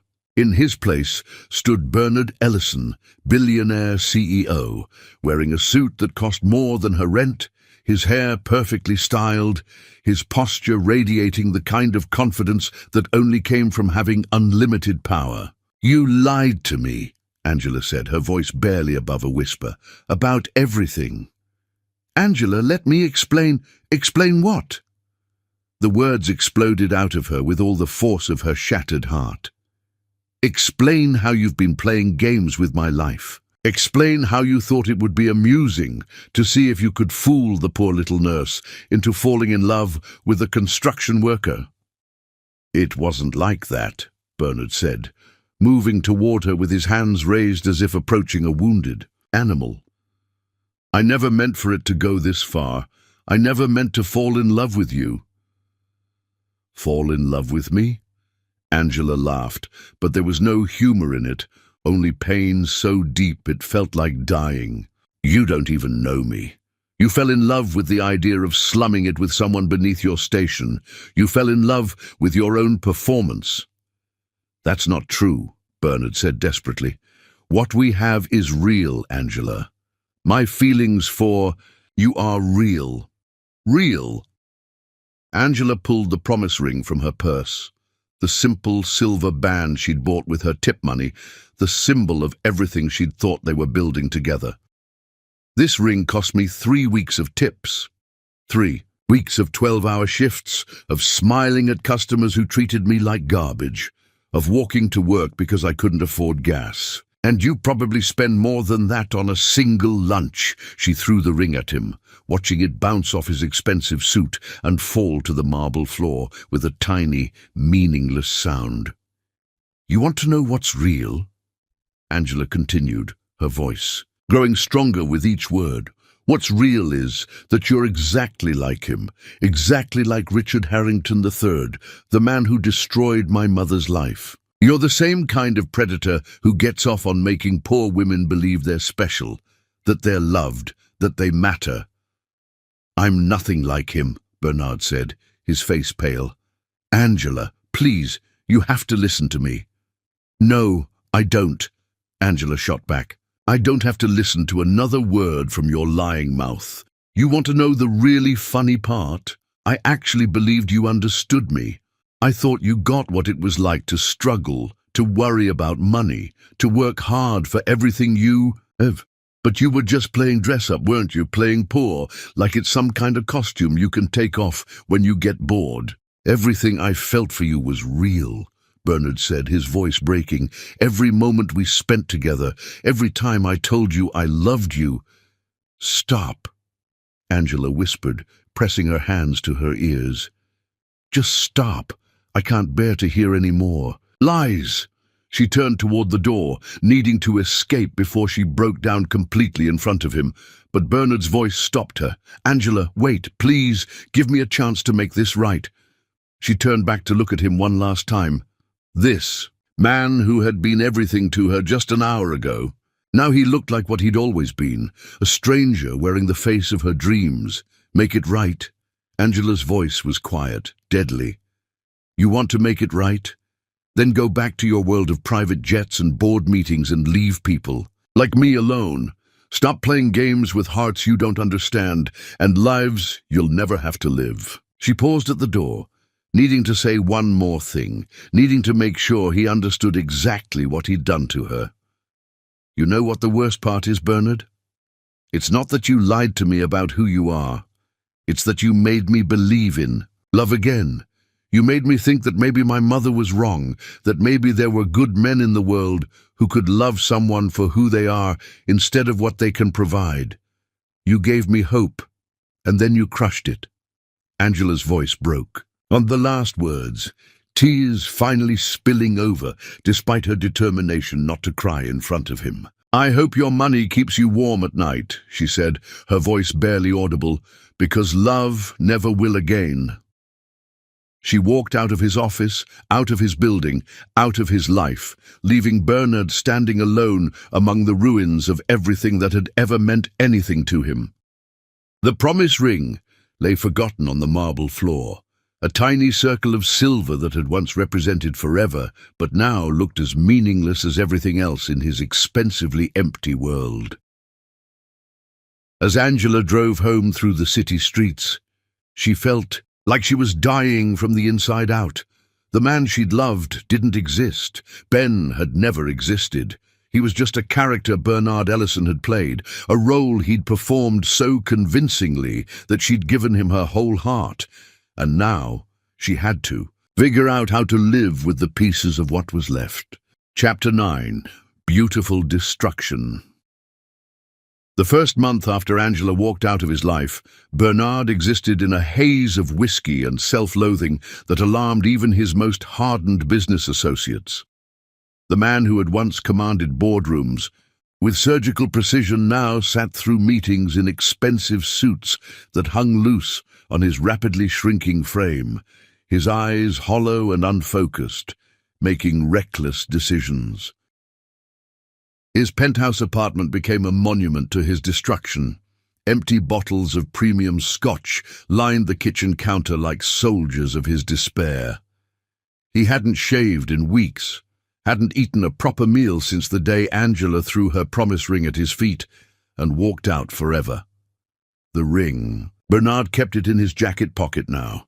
The simple silver band that had cost her 3 weeks of tips but meant more to him than every expensive piece of jewelry he'd ever owned. He would take it out during business meetings, turning it over in his fingers while lawyers droned on about contracts, remembering the way Angela's face had glowed when she'd slipped it onto his finger under the stars. His assistant, Margaret, had stopped trying to manage his schedule. Half the time he didn't show up anyway, and when he did, he was usually drunk enough that she had to make excuses about his illness. The board was beginning to murmur about his fitness to lead the company, but Bernard couldn't bring himself to care. What was the point of an empire if you had no one to share it with? 3 weeks into his descent, Bernard made a decision that would have shocked his former self. If he couldn't have Angela's love, he could at least give her the dreams she'd shared with him during those precious months when she'd thought he was Ben. The Morris Community Health Clinic became his obsession. Working through shell companies and charitable foundations, Bernard poured millions into the project, ensuring the funding couldn't be traced back to him. He hired the finest architects, the most skilled construction teams, the most advanced medical equipment manufacturers. What Angela had described as a simple free clinic became a state-of-the-art medical facility that would rival the city's best hospitals. He worked on it 18 hours a day, driven by manic energy born of grief and desperation. Every detail had to be perfect. Every piece of equipment the best available. Every room designed with Angela's vision in mind. If he couldn't give her his love, he would give her this, the manifestation of every dream she'd shared with him. But even as he built her dream clinic, Bernard knew he was also building his own destruction. The deeper he poured himself into the project, the more he relived every conversation they'd had about it, every time her eyes had lit up when she talked about helping her community. Meanwhile, across the city, in her tiny apartment, Angela was fighting her own battle with the wreckage of their love. The first weeks after the confrontation had been the worst. She'd barely been able to function, calling in sick more often than she showed up, crying until her eyes were so swollen she looked like she'd been in a fight. Food became her enemy. Everything tasted like ash, and swallowing felt insurmountable. She lost weight rapidly, her scrubs hanging loose on her shrinking frame, her cheekbones becoming sharp angles in a face that had once been soft and full of life. Her mother, Clara, watched helplessly as her daughter wasted away from heartbreak. She'd seen Angela hurt before, disappointed by jobs, frustrated by financial struggles, exhausted by the constant battle to make ends meet. But she'd never seen her daughter broken like this, hollowed out by pain so deep it seemed to consume her from the inside. "You have to eat something, baby," Clara would plead, sitting beside Angela's bed with bowls of soup that went untouched. "You can't keep doing this to yourself." But Angela couldn't explain that eating felt like betrayal somehow, like accepting that life would go on when everything that had given her life meaning was gone. Bernard, had been more than just her boyfriend. He'd been her future, her hope, her proof that love could be trusted after all. Without him, she felt like she was drowning in a world that had suddenly lost all color. The nights were the worst. Angela would lie in her bed, staring at the ceiling and reliving every moment of their relationship, trying to figure out what had been real and what had been performance. Had he really loved her, or was she just another conquest for a board? Millionaire? The questions ate at her like acid, corroding her ability to trust her own memories, her own heart, her own judgment. 6 weeks after their confrontation, Angela forced herself back to work at the clinic. She moved through her shifts like a ghost, performing her duties with mechanical precision, but without the warmth and compassion that had once made her patients light up when they saw her. It was during one of these shifts that Angela first heard about the clinic. "Did you hear about the new medical facility they're building over on Morrison Street?" one of the other nurses mentioned during lunch. "Supposedly it's going to be completely free for neighborhood residents. State-of-the-art equipment, full range of services." Angela looked up from the sandwich she'd been pretending to eat. "Free? That's impossible. The startup costs alone would be millions." "That's what I thought too, but apparently some anonymous donor is funding the whole thing. They're calling it the Morris Community Health Clinic." The name hit Angela like a physical blow. Morris, her name. The dream she'd shared with Bernard during those precious nights when she'd believed he understood. Her passion for helping people. "Morris Community Health Clinic?" Angela repeated, her voice barely above a whisper. "Yeah, construction started about a month ago. Can you imagine? A completely free clinic with the best equipment money can buy, right here in our neighborhood?" Angela excused herself and walked to the bathroom on unsteady legs, locking the door before collapsing against it. A month ago, construction had started right around the time she'd discovered Bernard's lies and walked out of his life, the Morris Community Health Clinic. Her dream clinic bearing her name, funded by an anonymous donor who had to be Bernard. That night, Angela couldn't resist driving past the construction site. What she saw took her breath away. This wasn't the modest free clinic she'd envisioned. This was a medical facility that would rival the best private hospitals. 3 stories of gleaming glass and steel, with construction crews working around. The clock, a sign posted outside, listed the features: full diagnostic imaging suite, including MRI and CT scanners, cardiac catheterization lab, surgical suites, pediatric and obstetric wings, dental clinic, mental health services, pharmacy, all services provided free of charge to community residents. Angela read the list through tears she didn't realize were falling. This was everything she'd ever dreamed of and more. A comprehensive medical facility that would transform healthcare for everyone in the neighborhood. The kind of place where Mrs. Rodriguez wouldn't have to ration her insulin, where little Tommy Chen's parents could afford his asthma treatments. But instead of joy, Angela felt only deeper, more complex pain. Because she understood what Bernard was doing. He was trying to prove his love through the one thing he knew would matter to her. And the terrible truth was that it was working, at least partially. Standing there in the cold October night, looking at the physical manifestation of every dream she'd shared with the man she'd loved, Angela began to understand the depth of what they'd lost. This clinic represented more than just Bernard's wealth. It represented his understanding of who she was, what mattered to her, what would make her happy. Over the following weeks, Angela found herself driving past the construction site regularly, watching the building take shape. The clinic wasn't the only mysterious development in the neighborhood. Suddenly, there were scholarship programs appearing for local high school students, medical bill assistance funds for families in crisis, grants for small businesses. Someone with vast resources was quietly transforming the entire community, and Angela began to understand something that made her heart ache. Bernard hadn't just been pretending to care about her neighborhood.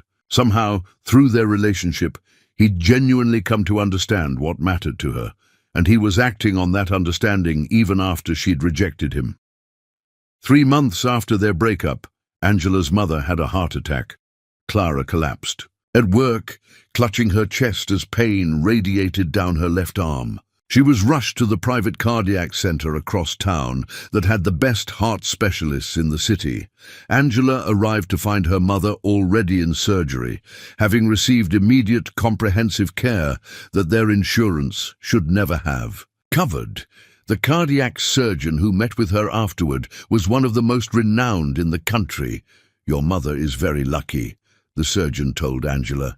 "We were able to clear the blockage and insert 3 stents. She should make a full recovery, but she'll need ongoing cardiac rehabilitation." "Doctor," Angela said carefully, "I need to ask about the cost. Our insurance has very limited coverage for this kind of procedure." The surgeon looked confused. "There's no cost to you, Ms. Morris. Everything is covered by a medical assistance fund that was established specifically for cases like your mother's. All her future cardiac care will be covered as well." Angela felt the ground shift beneath her feet. She knew, with absolute certainty, who had established that medical assistance fund. That night, sitting beside her mother's hospital bed and watching the monitors that showed Clara's strong, steady heartbeat, Angela finally allowed herself to confront the truth she'd been avoiding for months. Bernard Ellison had hurt her terribly by lying about who he was, but everything he'd done since she'd walked out of his life suggested that his love for her had been real, even if his identity hadn't been. He was using his vast wealth not to win her back. He had to know she'd never accept him again, but to take care of the people and community she loved. It was the most beautiful and heartbreaking gesture she'd ever witnessed, and it made her miss him with an intensity that felt like dying all over again, because for the first time since that terrible day in his office, Angela began to wonder, what if she'd been wrong? What if his love had been real, even though his name and job had been fake? What if he'd lied about everything except the one thing that mattered most? The thought terrified her, because if she was wrong about that, then she'd thrown away the greatest love of her life over pride and fear. And if she was right, then she was in love with a man who would never exist again. Either way, she was lost. And for the first time in months, Angela began to wonder if maybe, just maybe, being lost together might be better than being lost alone. Chapter 10. Love Conquers All. The Most Beautiful Reunion. 8 months had passed since Angela Morris walked out of Bernard Ellison's life, and the Morris Community Health Clinic was now the crown jewel of the neighborhood. Every day, Angela worked in the gleaming halls of her materialized dreams, surrounded by advanced medical equipment, treating patients who no longer had to choose between healthcare and rent. But every miracle she witnessed reminded her of the man who had made it all possible, the man she'd loved as Ben, lost as Bernard, and still missed with an ache that time had deepened rather than healed. Her mother's recovery had been complete, thanks to ongoing cardiac care mysteriously covered by medical assistance funds. Clara was stronger now, having watched her daughter slowly rebuild after devastating heartbreak. It was Clara who finally spoke the words Angela had been thinking but couldn't say. "He still loves you," Clara said one evening as they sat in their small apartment. "Everything he's done, the clinic, the scholarship programs, my medical care, it's not charity, baby girl. It's love, the kind of love that moves mountains." Angela looked up, tears threatening. "Mama, please. That man loves you with a love that doesn't quit even when it's rejected. Money didn't make him do all this. Love did." That night, Angela couldn't sleep. She kept thinking about Bernard, wondering where he was, how he was doing, whether he was suffering the way she had been. She thought about the last time she'd seen him, standing in his expensive office looking devastated as she threw her promise ring at his feet, the promise ring. She still had it, though she'd never admitted that to anyone. It lived in her jewelry box now, a simple silver band that had once meant everything and somehow still did. The next evening, as the sun began to set, Angela made a decision that terrified and exhilarated her. She was going to find Bernard. She had to see him, had to look into his eyes and find out if there was anything left to salvage from their love. Angela drove to the rooftop where they'd made their promises under the stars 8 months ago. Something told her that if Bernard was thinking about her the way she'd been thinking about him, he would be there. The building was exactly as she remembered it. She used the service elevator, her heart pounding with each floor. The elevator doors opened onto the rooftop, and Angela's breath caught in her throat. He was there. Bernard stood at the edge of the rooftop with his back to her, exactly where he'd been standing the night they'd made their promises. But this wasn't the confident billionaire she'd confronted in his office. This was a broken man, devastatingly thin, wearing clothes that hung loose on his frame. Around his neck was a chain, and hanging from it was her promise ring. The simple silver band she'd bought with her tip money. "Bernard," she whispered, and he went completely still. Slowly, as if afraid she might be a mirage, Bernard turned around. When their eyes met across the rooftop, Angela's heart shattered all over again. He looked like he'd been through hell, his face gaunt, his eyes hollow with the same pain she'd been carrying. But it was still him, still the man she'd fallen in love with. "Angela," he breathed, his voice cracking with 8 months of pain. She ran to him then, all her carefully planned words forgotten. They collided in the most desperate embrace she'd ever experienced, arms wrapped so tightly around each other they could barely breathe, both sobbing uncontrollably as 8 months of separation poured out in tears. "I'm sorry," Bernard kept repeating into her hair, his whole body shaking. "I'm so sorry, Angela. I'm sorry for lying. I'm sorry for hurting you. I'm sorry for being such a coward. I'm sorry for making you think I didn't love you when loving you is the only real thing I've ever done." Angela pulled back to cup his face in her hands, feeling the wetness of his tears mixing with her own. "I'm sorry too," she said through her sobs. "I'm sorry for not seeing that your love was real. I'm sorry for running away from the most beautiful thing in my life." Their first kiss, after 8 months of separation, was explosive, desperate, hungry, tasting of tears and forgiveness and infinite longing. They couldn't stop kissing, as if trying to make up for every missed moment, every night they'd lain, awake, yearning for each other's touch. Soft kisses, deep kisses, passionate kisses, punctuated by whispered apologies and declarations of love. Bernard lifted her off her feet, spinning her around as they laughed and cried simultaneously, both giddy with the impossible joy of being together again. "I never stopped loving you," Bernard whispered against her lips. "Every breath I took was because I hoped to see you again." Angela responded by kissing him so deeply he groaned with relief. "I never stopped wearing your ring," she confessed, showing him the chain around her neck.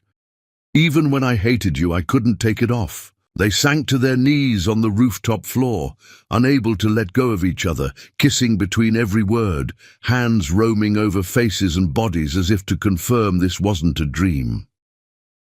"The clinic," Angela said between kisses. "All the scholarship, programs, my mother's medical care, that was all you, wasn't it?" "I had to," Bernard said, cupping her face. "I couldn't win you back, I knew that. But I couldn't stop loving you, couldn't stop wanting to take care of you and everyone you loved. It was the only way I could show you that what we had was real." "Wasn't all a lie," Angela said fiercely. "Ben was real, the man who held me in the rain, who made love to me under these same stars. He was real. You were more real than you'd ever been in your life." They made love right there on the rooftop, under the same stars where they'd first promised forever. This time it was desperate and passionate, filled with 8 months of longing transforming into pure, overwhelming love. Their bodies remembered each other perfectly, every touch electric, every kiss a promise. "I love Ben, I love Bernard, I love every version of you." Angela gasped as they moved together. "You became the man I fell in love with because love made you real." Bernard responded by making love to her with such tender intensity that they both wept from the beauty of it. 8 months of separation, making every touch feel like a miracle. When they reached their peak together, it felt like coming home. Afterward, they lay wrapped in each other's arms under the stars. Bernard slipped her promise ring back onto her finger with trembling hands, the simple silver band catching the starlight. "Marry me," he whispered against her lips. Marry me as whoever you need me to be, because I'm only myself when I'm loving you." Angela's answer was another soul-deep kiss. "Yes," she whispered. "Yes to forever. Yes to building a life together. But I don't want to marry Ben or Bernard. I want to marry the man who became himself because of love." They talked until dawn, making plans and promises, sharing 8 months of pain, forgiving each other for the pride and fear that had kept them apart. As the sun rose over the city, they made love again with a tenderness that spoke of new beginnings. 6 months later, their wedding took place in the community centre Bernard had built next to the Morris Community Health Clinic. The entire neighborhood was invited, patients whose lives had been saved, families who'd benefited from scholarship programs, children who played in the mysteriously funded new park. Angela wore a simple white dress, but she'd never been more beautiful. Bernard wore the silver promise ring on a chain around his neck, visible beneath his shirt, a reminder of where their love had begun, as they danced to the same jazz song that had played in his tiny apartment during their first real date, both crying tears of joy. The whole community witnessed a love story that proved love could conquer lies, wealth, fear, and even the deepest betrayal when it was real enough to transform souls and move mountains. Their first dance as husband and wife was interrupted by applause from hundreds of people whose lives had been touched by their love story, not just by Bernard's money, but by the way their love had inspired him to become a better man, shown Angela that trust was worth the risk, proven that real love didn't care about bank accounts or social status. Real love cared about the heart, and Angela and Bernard had hearts that belonged together, no matter what names they used or what lies they told along the way. Years later, when they told their children how they met, they would speak of the lies that nearly destroyed them and the love that saved them both. They would talk about honesty and forgiveness, about how sometimes the best things in life come, disguised as the worst mistakes, but mostly they would talk about love, the kind that doesn't quit, doesn't give up, doesn't accept defeat. The kind that builds clinics and funds dreams and forgives terrible mistakes because it sees the person behind the lies, the heart behind the fear, the truth behind the deception. The kind of love that conquers all, even when all seems lost. And in the end, that was the only truth that mattered.